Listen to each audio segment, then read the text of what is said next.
Harmony group ର ସମସ୍ତ leader ଆଉ ଡିଷ୍ଟ୍ରିବ୍ୟୁଟର ମାନଙ୍କୁ ମୁଁ Manas Tripathi district team coordinator a life changing seminar କୁ ୱେଲକମ୍ କରୁଛି। ତ ସମୟ ସମସ୍ତଙ୍କୁ ମିଳେ ଜୀବନ ପରିବର୍ତ୍ତନ କରିବା ପାଇଁ। ସମୟ ସମସ୍ତଙ୍କୁ ମିଳେ ଜୀବନ ପରିବର୍ତ୍ତନ କରିବା ପାଇଁ, କିନ୍ତୁ ଜୀବନ ଆଉ ଥରେ ମିଳେନି ନିଜର ସମୟ ପରିବର୍ତ୍ତନ କରିବା ପାଇଁ। ତ ଆପଣମାନଙ୍କ ଭିତରୁ କିଛି ନୂଆ ଲୋକ ବି ଏ ମିଟିଂ ରେ ବସିଛନ୍ତି, ଟିକେ ଏସ୍ ଏସ୍ ଲେଖି ଦିଅନ୍ତୁ ଯୋଉମାନେ ନୂଆ ଆସିଛନ୍ତି। ଯୋଉମାନେ ଫାର୍ଷ୍ଟ ଟାଇମ ମୋର ମତେ ଆପଣ ମାନେ ଦେଖୁଛନ୍ତି ଆଉ ନୂଆ ଶୁଣିବା ପାଇଁ ଆସିଛନ୍ତି, ଫାର୍ଷ୍ଟ ଥର ଜଏନିଂ ହେଇଛନ୍ତି, ତ ଟିକେ ଏସ୍ ଏସ୍ ଲେଖନ୍ତୁ କେଉଁମାନେ ନୂଆ ଆସିଛନ୍ତି।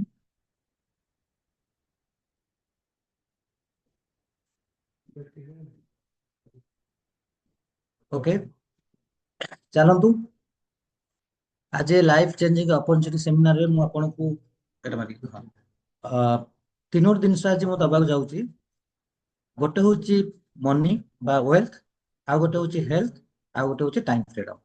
ତ ଏଇ ତିନୋଟି ଯାକ ଜିନିଷ ଆପଣ ଏ ସେମିନାର ସରିଲା ଭିତରେ ଆପଣ ଏଇ ତିନୋଟି ଯାକ ଜିନିଷ ପାଇବାର ଯୋଗ୍ୟ ବିବେଚିତ ହେବେ।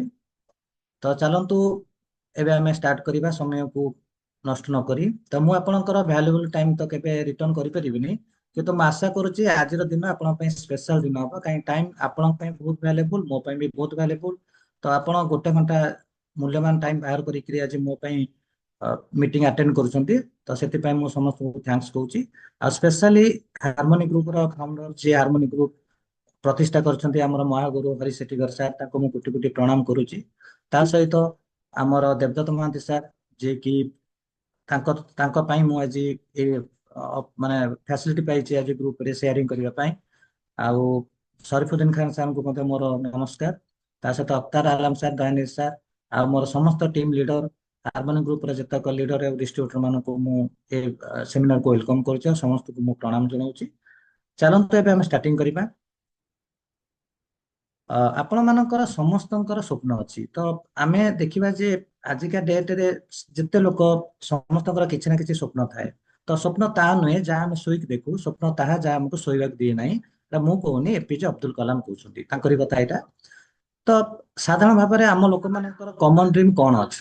ଦେଖନ୍ତୁ, ଆମେ ସମସ୍ତେ ବହୁତ ପ୍ରକାର ସ୍ୱପ୍ନ ତ ଆମେ ଦେଖୁ, କିନ୍ତୁ ବେସିକ ଯୋଉ କମନ ସ୍ୱପ୍ନ ଗୁଡିକ ହଉଛି କଣ, ଆମେ ନିଜ ପସନ୍ଦର ଘର ବନେଇବା। ସମସ୍ତଙ୍କ ସ୍ୱପ୍ନ ଥାଏ ମୁଁ ମୋ ନିଜ ପସନ୍ଦର ଘର ବନେଇବି, ଏଭଳି ଏକ ଗାଡି କିଣିବି ଯୋଉ ଗାଡିରେ ମୋ ପରିବାର ସହିତ ଆରାମରେ ବୁଲି ପାରୁଥିବି, ନିଜ ପସନ୍ଦର ଗାଡି କିଣି ପାରୁଥିବି, ନିଜେ ହଉ ବା ନିଜ ପରିବାର ହଉ ତାଙ୍କୁ ଭଲରେ ବୁଲେଇ ପାରୁଥିବି। ଆଉ ମୁଁ ଏଭଳି ପିଲାଙ୍କୁ ଏମିତି ଜାଗାରେ ପିଲାଙ୍କୁ ପାଠ ପଢେଇବି ଯୋଉଠି କି ଗୋଟେ ଭଲ ଏଜୁକେସନ ମିଳୁଥିବ, ଆଉ ପରିବାର ସହିତ ଫରେନ ଟୁର କରୁଥିବି, ଆଉ ମୋ ପାଖରେ ଏତେ ପଇସା ଥିବ ଯେ ବାର୍ଦ୍ଧକ୍ୟ ସମୟରେ ମତେ କାହା ଆଗରେ ହାତ ପତେଇବାକୁ ପଡିବ ନାହିଁ। ଏ ପାଖାପାଖି ସମସ୍ତଙ୍କର 100 ଲୋକଙ୍କର ସ୍ୱପ୍ନ ଥାଏ।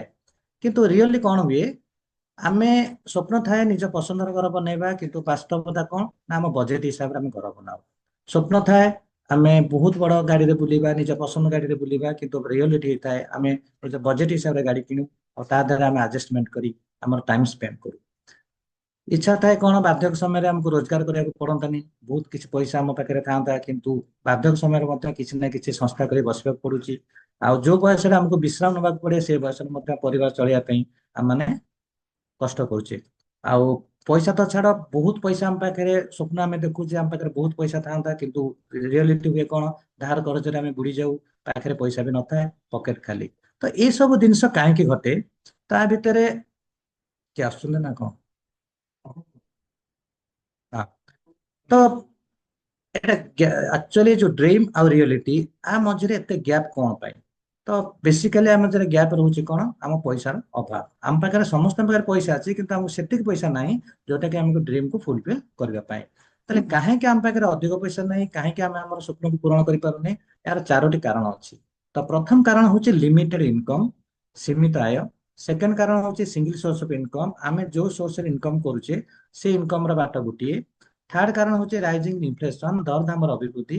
ଆଉ ଫୋର୍ଥ କାରଣ ହଉଛି ଆମର ଇନକମ୍ କରିବାର ତରିକା।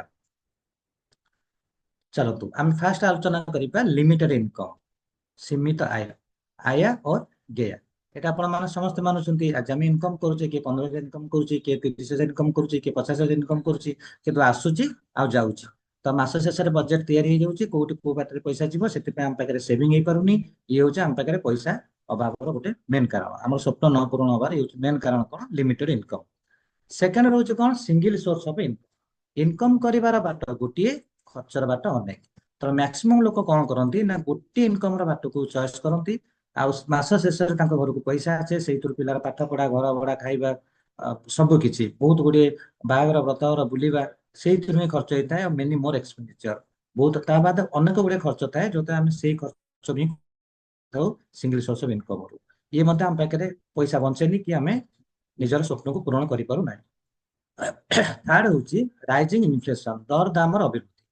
ତ ଏଇଟା ହଉଛି ମେନ୍ ପଏଣ୍ଟ। କଣ ଦେଖନ୍ତୁ, ଭାରତୀୟ planning commission mister Montek Singh ଆଉଲିଆ, ତାଙ୍କର ଗୋଟେ ସର୍ଭେ ରିପୋର୍ଟ ଏହା କହୁଛି 1945 ମସିହାରେ ଗୋଟେ ପରିବାର, ବାପା ମା ପିଲା, ଏମାନେ ସମସ୍ତେ 10 ଟଙ୍କାରେ ଚଳି ଯାଉଥିଲେ 1945 ମସିହାରେ। କିନ୍ତୁ ଦେଖନ୍ତୁ ତା ଦେହରେ 20 ବର୍ଷ ପରେ ଦେଖନ୍ତୁ 1965 ମସିହାରେ 100 ଟଙ୍କା ଦରକାର ହଉଥିଲା ଗୋଟେ ପରିବାରକୁ ଚଳିବା ପାଇଁ। ପୁଣି 20 ବର୍ଷ ଆଡ କରନ୍ତୁ, 1985 ମସିହାରେ 1000 ଟଙ୍କା ଦରକାର। 2005ରେ 10,000 ଟଙ୍କା ଦରକାର ହଉଥିଲା ଗୋଟେ ପରିବାରକୁ ଚଳିବା ପାଇଁ। ବର୍ତ୍ତମାନ 2025 ହେଲାଣି, ଆପଣ ଭାବନ୍ତୁ 2025ରେ ଆପଣଙ୍କୁ କେତେ ଟଙ୍କା ଦରକାର? ଯଦି ଏଭଳି ଆମେ କାଲକୁଲେଟ କରିବା, ଦେଖିବା 2025 ବେଳକୁ ନିହାତି 1,00,000 ଟଙ୍କା ଦରକାର ଆପଣ ପରିବାରକୁ ଭଲରେ ଚଳିବା ପାଇଁ। କିନ୍ତୁ 1,00,000 ଟଙ୍କା ଇନକମ କରିଛି ଯୋଉ କରୁଛନ୍ତି, ବହୁତ ବହୁତ ଧନ୍ୟବାଦ। ଯଦି ନ କରୁଛନ୍ତି, ଆପଣ ଥରେ ଚିନ୍ତା କରନ୍ତୁ, 2025 ଯାଇକି 2026 ହେଲାଣି, ଆଉ 20 ବର୍ଷ ପରେ ସେଟା 2,00,000 ଟଙ୍କା ବି ଦରକାର ହବ। କିନ୍ତୁ ଆମର ଇନକମ ଯେହେତୁ ସୀମିତ, କିନ୍ତୁ ଦିନକୁ ଦିନ ଦରଦାମ ଅଭିବୃଦ୍ଧି ବଢି ଚାଲିଛି, ସେଥିପାଇଁ ଆମ ପାଖରେ ପଇସା ବଞ୍ଚୁନି, ଆଉ ଆମର ସ୍ୱପ୍ନକୁ ଆମେ ପୂରଣ କରିପାରୁନି। ଏ ହେଲା 3ଟି କାରଣ। ଚାଲନ୍ତୁ ଫୋର୍ଥ କାରଣ, ମୋଷ୍ଟ ଇମ୍ପୋର୍ଟାଣ୍ଟ କାରଣ ହେଲା ଆମେ ଯୋଉ ବାଟରେ ଇନକମ କରୁଛେ, ଆୱାର ୱେ ଅଫ ଅର୍ନିଂ, ଆମେ ଇନକମ କରିବାର ବାଟ, ସେ ବାଟ ମଧ୍ୟ ଇଫେକ୍ଟ ପକାଏ ଆମ ପାଖରେ ପଇସା କାହିଁକି ଅଭାବ ରହୁଛି। ଚାଲନ୍ତୁ ପ୍ରଥମେ ବୁଝିବା, ଇନକମ କରିବାର ବାଟ ହଉଛି ଦୁଇ ପ୍ରକାର। ଗୋଟେ ହେଲା ଆକ୍ଟିଭ ଅର୍ନିଂ, ଗୋଟେ ହେଲା ପାସିଭ ଅର୍ନିଂ। ଆକ୍ଟିଭ ଅର୍ନିଂ ଆପଣ ଚିତ୍ରରୁ ବୁଝିପାରୁଥିବେ, ଆକ୍ଟିଭ ଅର୍ନିଂ କଣ, ପାସିଭ ଅର୍ନିଂ କଣ। ଆକ୍ଟିଭ ଅର୍ନିଂ ହଉଛି ଯଦି ଆପଣ କାମ କରିବେ ପଇସା ଆସିବ, କାମ କରିବା ବନ୍ଦ पैसा आसवा बंद, काम करोगे तो पैसा आएगा, अगर काम नहीं करोगे तो पैसा आना बंद। गोटे जब पर्सन चाकरी करने जाऊँगी, चाकरी चलीगला, चाकरी सरीगला, चाकरी काल सरीगला, पैसा आसवा बंद होगा। जड़े दोकानी सटर खोलला, कस्टमर आसिले बेपार कला, किंतु जो दिन से दुकान बंद कर दूसरी तार इनकम आसा बंद हो जाऊँगी। जड़े लेबर काम को जाऊँगी, पैसा इनकम करुच्ची, काली से ज्वर प्रकाश पड़गला, रोग पड़गला, 10 दिन काम कलानी, तार इनकम आसवा बंद हो। जड़े चाष करुच्ची, इनकम करुच्ची, चाष करने बंद, इनकम करने बंद। तो ये हूँ एक्टिव इनकम। तो एक्टिव इनकम सब लिमिटेड, जितक समय आम कम कर पैसा पाऊा, कम करने बंद तो पैसा आसवा बंद। तो कौन ग्यारंटी अच्छी जे आम सब बेले एक्टिवली कम, किसी ग्यारंटी ना, किसी ग्यारंटी अच्छी कि किसी ग्यारंटी ना। एमती समय आसो आमको अन्यर सहारा दरकार, एमती समय आसो आमर चाकरी भी चल जापे, एमती समय आसो आम बुढ़ापे पहुंचवा, आउ बेड न पड़ा बोली किसी ग्यारंटी ना। तो से आज आसूची काली आसो कि न आसो तार किसी भी ग्यारंटी ना। चलो एबे आपण माने किछि ना किछि रोजगार करूछन्ते, आपण माइ लाइफ स्टाइल को दूरे दियंतु। आपण माने निजे किछि ना किछि प्रोफेशन थांती, किए चाष करथाई परंती, किए चाकरी करथाई परंती, किए ओकिलाती करथाई परंती, विभिन्न प्रकार प्रोफेशनल आपण माने अछंती, जो माने एक ग्रुप रे अछंती, कोठी ना कोठी आपण माने रोजगार करूछन्ती। तो आपण माने मोर प्रश्न, जो माने रोजगार करूछन्ती, स्पेशल प्रश्न म आपण पचारंती, थरे भाबी कि कहंतु, जदि भविष्यत रे कोनोसी कारण पाई, थोड़ा माइंड रे पुरांतु, जदि भविष्यत रे कोनोसी कारण पाई आपण काम करिबा स्थिति रे न रहंती, जो सोर्स रु आपण इनकम करूछंती बा जेतिक इनकम करूछंती, आपणकर सेतिक इनकम आसीबो तो? एस ना नो लेखंतु। बुझिगले मु कोन कहली? जदि भगवान न करंतु, जदि भविष्यत रे आपण कोनोसी कारण पाई काम करिबा स्थिति रे न रहंती, जो सोर्स रु इनकम करूछंती बा जेतिक इनकम करूछंती, से इनकम आपणकर कंटिन्यू आसीबो तो? आसीबोनी। तो एडमिट करंतु कहीं आसो, तार कारण आमको प्रथम देखा पड़ो। ये रूल समस्त ये रूल टा आप समस्त अप्लाई करा जाए। देखो time is equal to money, गोटे धनी लोक ये रूल, गोटे गरीब लोक ये रूल, समस्त गोटे नियम।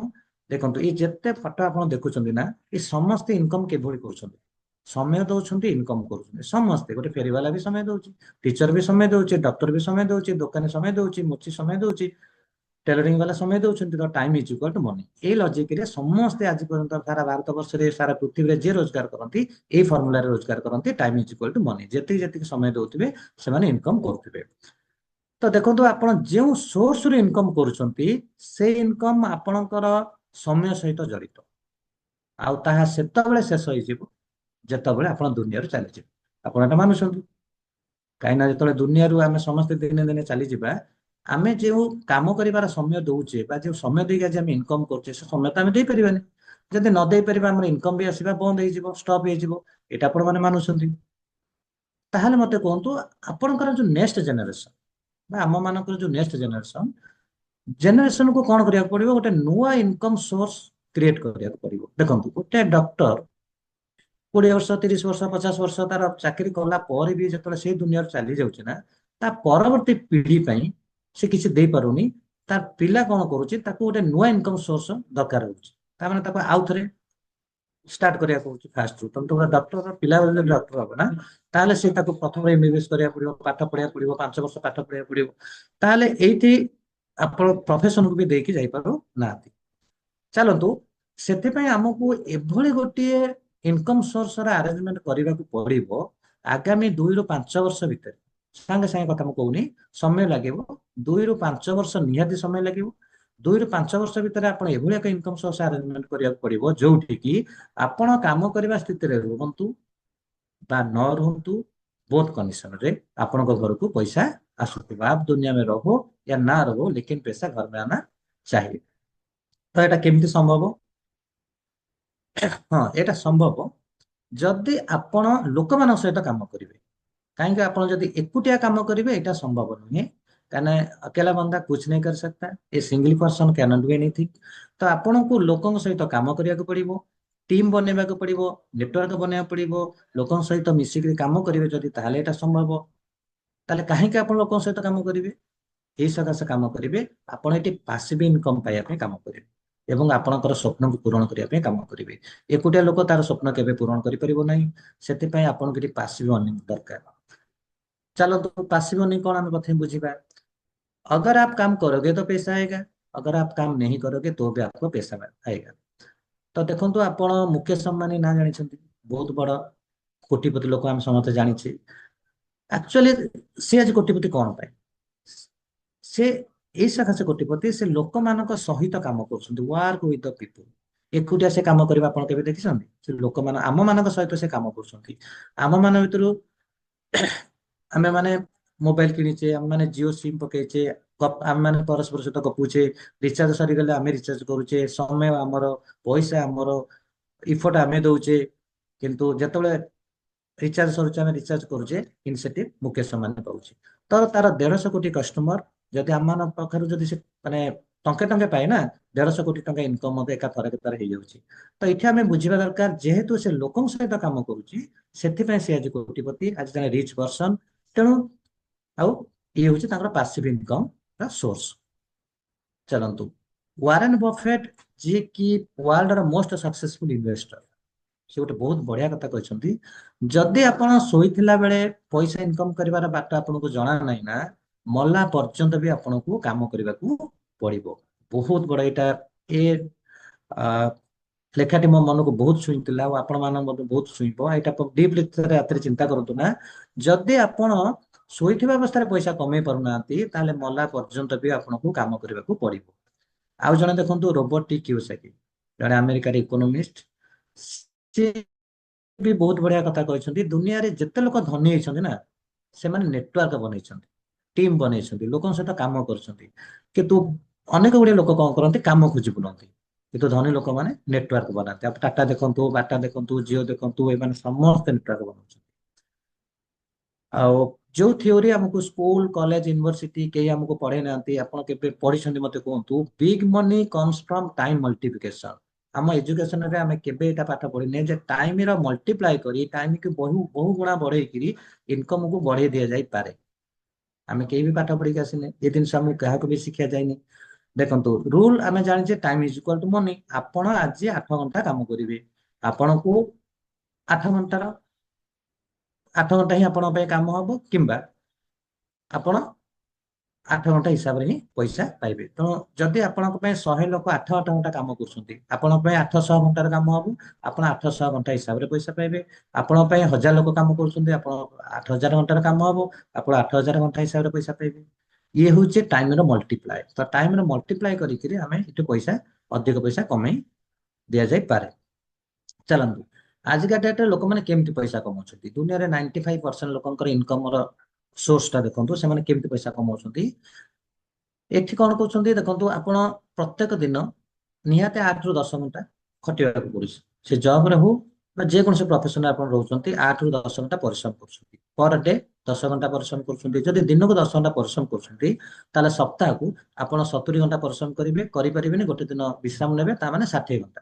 ଏଇ ହିସାବରେ ଦେଖନ୍ତୁ, ମାସକୁ 240 ଘଣ୍ଟା, ବର୍ଷକୁ 2880 ଘଣ୍ଟା। 30 ବର୍ଷ ଆପଣ ଯଦି କାମ କରନ୍ତି ନା, ତାହେଲେ ଆପଣ 86,400 ଘଣ୍ଟା ହିଁ କାମ କରିବେ। କିନ୍ତୁ ଦେଖନ୍ତୁ, ବଡ ବଡ ବିଜନେସମ୍ୟାନ ଅମ୍ବାନୀ ଦେଖନ୍ତୁ, ବାଟା, ଟାଟା, ବିର୍ଲା, ଯେତେ ବଡ ବଡ ବିଜନେସମ୍ୟାନ, ସେମାନେ ଆକ୍ଚୁଆଲି ସେମାନଙ୍କ ଇନକମ କରିବାର ମାନେ ୱେଟା କେମିତି ଦେଖନ୍ତୁ।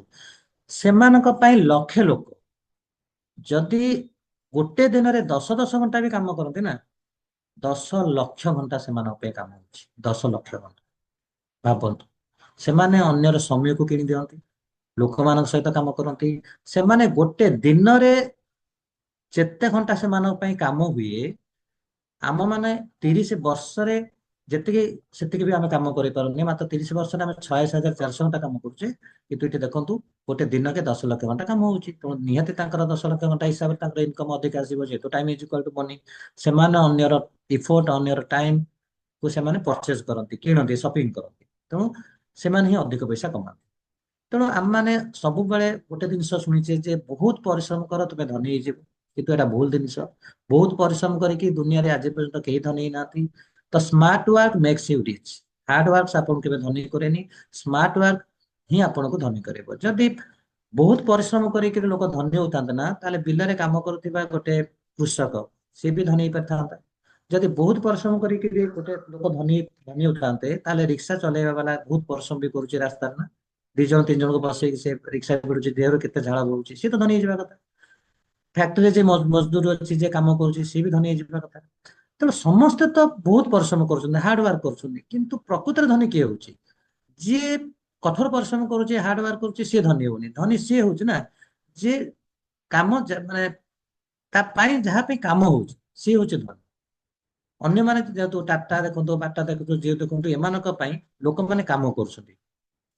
ତେଣୁ ଆମେ ସବୁବେଳେ ଭାବୁଛେ ଯେ ଧନୀ ଲୋକମାନେ ଦିନ ରାତି 24 ଘଣ୍ଟା କାମ କରୁଛନ୍ତି। ନାଇଁ, ସେମାନେ କାମ କରୁନାହାନ୍ତି। ସେମାନେ ସବୁବେଳେ କାମ କରନ୍ତି। ତେଣୁ ସେମାନେ ପାଇଁ ସିଷ୍ଟମ କାମ କରେ। ସେମାନେ ଏଭଳି ଏକ ସିଷ୍ଟମ ବନେଇଥାନ୍ତି, ଯୋଉ ସିଷ୍ଟମ ସେମାନଙ୍କ ପାଇଁ କାମ କରେ। ତେଣୁ ଟାଟା ଦେଖନ୍ତୁ, ବାଟା ଦେଖନ୍ତୁ, ଜିଓ ଦେଖନ୍ତୁ, ଫ୍ଲିପକାର୍ଟ ଦେଖନ୍ତୁ, ଆମାଜନ ଦେଖନ୍ତୁ, ଏମାନଙ୍କ ପାଖରେ ସିଷ୍ଟମ ଅଛି। ଆଉ ସିଷ୍ଟମ ସେମାନଙ୍କୁ ପଇସା ଦଉଛି, ସିଷ୍ଟମ ସେମାନଙ୍କ ପାଇଁ କାମ କରୁଛି। ତ ଏଥିରୁ ଆମେ ଗୋଟେ ଜିନିଷ ବୁଝିଲେ, ଯଦି ଆମକୁ ଆମ ସ୍ୱପ୍ନକୁ ପୂରଣ କରିବାର ଅଛି, ଆମକୁ ବହୁତ ବଡ ବିଜନେସ କରିବାର ଅଛି। ଯଦି ବହୁତ ବଡ ବିଜନେସ କରିବା, ତାହେଲେ ଆମେ ଧନୀ ହେବା, ଭଲ ପଇସା କମେଇବା, ଆଉ ଆମର ସ୍ୱପ୍ନକୁ ପୂରଣ କରିପାରିବା। କିନ୍ତୁ ଆଜିକା ଡେଟରେ ଯଦି ଆମେ ବଡ ବିଜନେସ କରିବାକୁ ଯାଉଛି, ଆମକୁ ପାଞ୍ଚଟି ଜିନିଷ ଅତି କମରେ ନିହାତି ଜରୁରୀ। ଆଉ ସବୁଠୁ ବଡ ରିକ୍ୱାରମେଣ୍ଟ ହଉଛି କଣ? ଲାର୍ଜ ଇନଭେଷ୍ଟମେଣ୍ଟ ଇନ କ୍ୟାପିଟାଲ। ଆମକୁ କୋଟି କୋଟି ଟଙ୍କା ଇନଭେଷ୍ଟମେଣ୍ଟ କରିବାକୁ ପଡିବ, କିନ୍ତୁ ଆମ ପାଖରେ ନାହିଁ। ସେକେଣ୍ଡ ହଉଛି, ଯଦି ବା ଆମ ପାଖରେ ପଇସା ଅଛି ନା, ଆମ ପାଖରେ ନଲେଜ ଥିବା ଦରକାର। ଆମେ କେଉଁଠି ଇନଭେଷ୍ଟମେଣ୍ଟ କରିବା? Risk taking ability. ଯଦି ଆମେ ଇନଭେଷ୍ଟମେଣ୍ଟ କରୁଛି, ମେ ବି ପଡି ଯାଇପାରେ। ଏକ୍ସପିରିଏନ୍ସ, ଅଭିଜ୍ଞତା ନଥିଲେ ବି କିଛି କରିପାରିବନି। ତାପରେ ମାର୍କେଟ ପ୍ଲେସ୍, କୋଉ ମାର୍କେଟରେ ମୁଁ ଇନଭେଷ୍ଟମେଣ୍ଟ କରିବି ବା କଣ ମୁଁ ବିଜନେସ କରିବି ଯୋଉଠି ମୁଁ ଗ୍ରୋଥ କରିପାରିବି। କିନ୍ତୁ ଏଇଟା ମ୍ୟାକ୍ସିମମ୍ କଣ ହୁଏ, ସାଧାରଣ ଲୋକଙ୍କ ପାଇଁ ଏଇଟା ସମ୍ଭବ ନୁହେଁ। ତେଣୁ ଏଭଳି ଗୋଟିଏ ପ୍ଲାଟଫର୍ମ ଅଛି, ଯାହା ଆପଣଙ୍କୁ ଧନୀ ବି ବନେଇବ। ଆପଣ ଏଠି ଭରପୁର ପଇସା ବି କମେଇ ପାରିବେ, ନିଜର ସମସ୍ତ ସ୍ୱପ୍ନକୁ ବି ପୂରଣ କରିପାରିବେ। ଦେଖନ୍ତୁ, ଗୋଟେ ଧନୀ ଲୋକକୁ ଧନୀ ହେବା ପାଇଁ ବହୁତ ଗୁଡିଏ ବାଟ ଅଛି, କିନ୍ତୁ ଗୋଟେ ସାଧାରଣ ଲୋକକୁ ଧନୀ ହେବା ପାଇଁ ଗୋଟିଏ ବାଟ ହଉଛି ଡାଇରେକ୍ଟ ସେଲିଂ ଇଣ୍ଡଷ୍ଟ୍ରି। ଆଉ ଯୋଉ ଇଣ୍ଡଷ୍ଟ୍ରି ଅଲରେଡି ପ୍ରୁଭ୍ କରିଦେଇଛି, ତାକୁ ଆଉ ବାରମ୍ବାର ପ୍ରୁଭ୍ କରିବାକୁ ପଡିବନି। Industry, direct selling industry already prove ହେଇଯାଇଛି। ଏଇ ଇଣ୍ଡଷ୍ଟ୍ରିରେ ଲୋକମାନେ ଧନୀ ହେଇଛନ୍ତି, କୋଟିପତି ହେଇଛନ୍ତି, ଭଲ ପଇସା ବି କମେଇଛନ୍ତି, ନିଜର ସମସ୍ତ ସ୍ୱପ୍ନକୁ ବି ପୂରଣ କରିଛନ୍ତି। ତାହେଲେ ଇଣ୍ଡଷ୍ଟ୍ରି କାହା ପାଇଁ? ଏଇ ଇଣ୍ଡଷ୍ଟ୍ରି ବନିଆ ଯାଇଛି ସମସ୍ତଙ୍କ ପାଇଁ। ଗୋଟେ ହଳ କରୁଥିବା ଲୋକ, ବିଲରେ ଧାନ ରୋଉଥିବା ଲୋକ, ଇଟା ପକଉଥିବା ଲୋକ, ମୁଚି, ରିକ୍ସା ବାଲା, ଗୋଟେ କଲେକ୍ଟର ହଉ, ଗୋଟେ ଟିଚର ହଉ, ଗୋଟେ ଷ୍ଟୁଡେଣ୍ଟ ହଉ, ହାଉସ ୱାଇଫ ହଉ, ସମସ୍ତଙ୍କ ପାଇଁ ଅପରଚୁନିଟି। ଧନ୍ୟବାଦ। ଚାଲନ୍ତୁ, ये जो डायरेक्ट सेलिंग बिजनेस कथा मैं आपको कहूची ये हूँ गोटे ग्लोबाली आक्सेप्टेड बिजनेस मॉडल। ये आमर केवल ओडिशा कथा मैं कहूनी, कटक कथा कहूनी कि पुरी कथा कहूनी, ये ओडिशा को छाड़ू ना भारत को छाड़ू ना कहीं। तेणु ये 170टा देश रे चलुची। भावतु ऑल ओवर वर्ल्ड जहाँ आक्सेप्ट कर जो बिजनेस मॉडल को आक्सेप्ट कर ये हूँ से बिजनेस। तेणु ए बिजनेस मॉडल यूनिक पॉइंट हूँ सब बड़ कथा ये हमको इन्वेस्टमेंट करने पड़े ना टंका भी आम इन्वेस्टमेंट करवानी बिजनेस कर। सेकेंड हूँ सेकेंड सोर्स ऑफ इनकम हिसाब से कर। थर्ड हूँ आम करेन्ट प्रोफेशन को बंद कर आवश्यक भी ना। आउ ए इंडस्ट्री आमको एंटरप्रेन्योर बनइब, आम समस्त स्वप्न को पूरण कर। ऑनलाइन आउ ऑफलाइन तो दुई माने दीटा वे आम कर ऑनलाइन कर ऑफलाइन कर। आर यूनिक पॉइंट हूँ वर्ड ऑफ माउथ जेहेतु आम इन्वेस्टमेंट करवानी ताहले आम वर्ड ऑफ माउथ जरिया आम बिजनेस कर। चलतु आम प्रथम बुझा direct selling. What is direct selling? Direct selling कौन? तो जब डायरेक्ट सेलिंग कथा बुझा तेबे आम प्रथम जी ट्रेडिशनल मार्केट कथा बुझा। तो ट्रेडिशनल मार्केट एक्चुअली कौन हुए डिटेल आप बुझु ध्यान दिंतु। ट्रेडिशनल मार्केट रे कंज्यूमर सपोज आमे आमे केबे कौन सी कंपनी को चिन्ह न था। आमको कौन सी जिन दरकार होची आमे कौन करे ना डायरेक्ट रिटेल पाखक जाए जिनसटी आम किनीदू। रिटेलर एमआरपी रे आमको जिनस दे दी आम जिनस धरिक घर को आसू शॉपिंग कर दू। रिटेलर आने होलसेलर ठार, होलसेलर आने distributor stockist CNF agent company. ये कौन हुए जदि आम जाऊे गोटे सपिंग करने सपोज से जिनसर मूल्य 400 टंका किंतु आम सपिंग कला बेले ता रेट हो जाए 1000 टंका। तो यहाँ कहीं हुए ना एठी जो माने रहिले जो माने डब्बा पहुंचेबार काम कले जो माने आम पाखु डब्बा पहुंचेले ता सहित जो माने से प्रोडक्ट विषय लोक मानू विज्ञापन टीवी रे कहले जो माने फिल्म स्टार मान कहले तो एमानक भितर कौन होची ना हमर एमानक पुणी बिना पेमेंट तो एमाने के काम करिवे ना एमान तो निजर निजर कमिशन दरकार। तेणु ये जो 400 टंका जिनस को आम 1000 टंका किଣିले ये जो 600 टंका मजे रहा 40% ରୁ 60% एटा दबाको क्या पड़े कंपनी ता हाथ क्या दिए कि सीआरएफ एजेंट कि स्टॉकिस्ट डिस्ट्रीब्यूटर होलसेल रिटेलर ईमान हाथ क्या दिखते ये सब जिनस कषा ही जाए क्या बिलिंग हो जाए कंज्यूमर उपर तो कंज्यूमर खाता ये सब पड़ जाए। तो आम मैंने जेकोसी जिनस किणुना आमको समस्त को पेड करा पड़े एक्चुअली आम मैंने पेड कर कंपनी क्या पेड करे आप मुंडे पुरातु। आउट देखो गोटे एमती सुंदर सिस्टम ट्रेडिशनल कम करुच्ची इथे भी गोटे टीम कम करुच्ची गोटे नेटवर्क कम करुच्ची सिंपल आप कहूँ गोटे रिटेलर बा गोटे दुकानी ता पाखे भी नेटवर्क अच्छी से कौ मानक नेटवर्क बनाऊँ कस्टमर मानक बिना कस्टमर मानक से तो बिजनेस करें तेणु गोटे दुकानी चाहे रिटेलर चाहे जो मो पाक बहुत बहुत कस्टमर आसते कस्टमर मान नेटवर्क से बनाऊँ। होलसेलर कहार नेटवर्क बनाऊँ रिटेलर मान बनाऊँ होलसेलर अंडर गुड़ाए रिटेलिंग दुकान थाए गुड़ाए दुकानी जाती होलसेलर माल उठाती तो होलसेलर भी नेटवर्क अच्छी डिस्ट्रीब्यूटर होलसेलर नेटवर्क बनाऊँ स्टॉकिस्ट डिस्ट्रीब्यूटर नेटवर्क बनाऊँ सीएनएफ एजेंट स्टॉकिस्ट मान नेटवर्क बनाऊँ इटी भी नेटवर्क काम कर नेटवर्क सब जगह बिना नेटवर्क को जगह काम होनी ट्रेडिशनल मार्केट भी नेटवर्क चली। एबे देखो आम बिजनेस को जीवा आम बिजनेस कौन हुए ना गोटे कंज्यूमर गोटे कंपनी डायरेक्ट कनेक्ट था गोटे कंज्यूमर डायरेक्टली गोटे कंपनी ठारू जिनस पाई जाए मझे ना सीएनएफ एजेंट थाए ना स्टॉकिस्ट ना डिस्ट्रीब्यूटर ना होलसेलर रिटेलर कि एडवर्टाइजमेंट गोटे कई रहते ये जिनस गुड़िक कौन हुए वर्ड ऑफ माउथ जरिया आम पाखे पहुंची जाए कहीं ना कहीं आमको ये जिनस विषय कहती से जरिया से आनिक आम पाखे डब्बाटा पहुंचे दिखती आईटा जेहेतु वर्ड ऑफ माउथ जरिया हुए से ट्रेडिशनल मार्केट जो 40 ରୁ 60% पैसा से नहीं जाती ये डायरेक्ट सेलिंग कंपनी कौन करे से पैसा कौन करे से निजर प्रॉफिट रखी सारा मैन्युफैक्चरिंग कॉस्ट रखी सारा जो एक्स्ट्रा पैसा 40 ରୁ 60% पैसा जो मानक तार विज्ञापन दूसरा डब्बा पहुंचे अन्य दूसरा किंतु जेहेतु आम मैंने तार डब्बा पहुंचे दौचे से आम मानक से पैसा दे दौचे किसी लॉजिक ना सिंपल प्रोसेस आमे माने जिते सिस्टम सहित कम करुचे टीम बनाऊे नेटवर्क बनाऊे आमर इफोर्ट हिसाब से आम मानक ये पैसा मिल जाऊे। तो ये हूँ मेन जिनस डायरेक्ट सेलिंग और ट्रेडिशनल बिजनेस तो ये गोटे direct selling business actually unique point concept होची एठारे आपण निजर एक्सपेंडिचर देखो आम कोट ना कोट तो शॉपिंग करुचे बैग खंडे धरुचे जाऊे शॉपिंग करुचे तो निजर एक्सपेंडिचर निजर खर्च आम गोटे इनकम सोर्स रे परिणत कर डायरेक्ट सेलिंग देखो जो ट्रेडिशनल संभव नहीं आज पर्यंत 5 वर्ष 10 वर्ष तो आम खर्च ही करुचे ना ट्रेडिशनल मार्केट में गोटे गोटे पीढ़ी पीढ़ी पीढ़ी आम खर्च करुचे केते लोक केते जिनस किणिकी दुनिया भी चली गलानी तेणु केबे निजर एक्सपेंडिचर इनकम सोर्स केबे आपण माने करिसेंती ଆପଣ ନିଜ ମନ ଉପରେ ପଚାରନ୍ତୁ ନା। ବହୁତ ଜିନିଷ ଆପଣ ଟ୍ରାନ୍ସଫର ମାର୍କେଟରୁ କିଣିଛନ୍ତି, କେବେ ଇନକମ୍ ପାଇଛନ୍ତି? ଇନକମ୍ ସୋର୍ସ ତ ହେଇପାରିବନି, ଏଟା ନାହିଁ, ସିଷ୍ଟମ ନାହିଁ ଆପଣଙ୍କର।